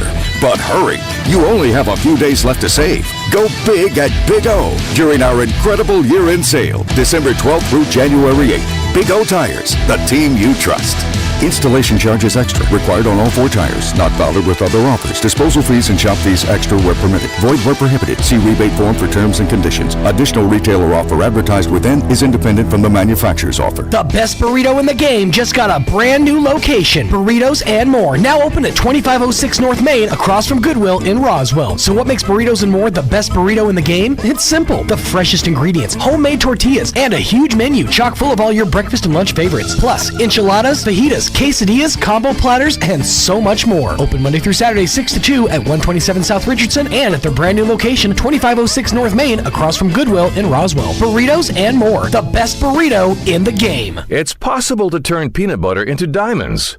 Peter Pan tried it with his buddy Skippy, but they couldn't do it in a jiff. Here's Mike Winters. And good morning. It is 9:58, closing in on the end of the show here. If you missed any part of the show, I invite you to check it out at your leisure, ksvptv.com. Click on the Mornings with Mike Winters channel, and you'll find all of our interviews there, broken up by the interview segments. You can also find them on our 106.5 Roswell's Talk FM Facebook wall, although be warned, you'll have to scroll to find things because we put everything there, and so in between every post we share, there's all that stuff. So it's a little bit easier to navigate on the website there. And then, of course, don't forget, we've got Pocorn Tournament and Goddard Rocket Invitational Tournament going on, day 2, full day of basketball action beginning around 1 p.m. to this afternoon. KSVPTV.com, we'll be having all of the games from the tournament. including the ones that Goddard and Roswell are not playing in. We won't have announcers for those. It'll just be the tournament and the game. You can watch it, and I invite you to make your own commentating. Have fun with it. Do what you want. But and then we'll have our great announcers call the Goddard Roswell games for you there at ksvptv.com. Click on the Pocorn Tournament channel to watch all the Pocorn, the Goddard Invitational to watch all the Goddard channel stuff there. So, also, one more plug for Vitalent. If you want to donate blood one more time in 2022 here in Roswell, you got one more opportunity this Thursday from 9 a.m. to noon at the Vitalent office, which is located at number 3 Grand Avenue Plaza. They'll be doing one more blood drive, and then everybody gets a long-sleeve T-shirt or 200 bonus points if you're into the reward side of things. But call them, 575-840-8178 to get an appointment, 575-840-8178. All right, that's going to do it for us. Thank you for allowing us to be a part of your day. Have an amazing day. We'll be back bright and early, 7 a.m. tomorrow. Take care, everybody. We'll see you then. The great one, Mark Levin, is now in Roswell on 106.5 KEND Roswell. Breaking news this hour from townhall.com. I'm John Scott. Military police, along with state patrols, will keep people from driving in parts of western New York, where more than 30 people have died in what's being called the worst snowstorm the region has ever seen. Executive Mark Poloncarz says 100 military police are being brought in along with state police. They will start being situated at entrances to the city of Buffalo as well as major intersections, not allowing people to get through. He says too many people are ignoring the driving ban in Buffalo, making it difficult, if not impossible, for emergency vehicles. People are trying to drive around in little Honda Civics. Poloncarz says at the height of the storm, when snow was 4 feet and drifts were even higher, emergency crews could not reach some in need. There were resulting deaths. Meanwhile, President Biden has approved an emergency declaration clearing the way for federal disaster funding.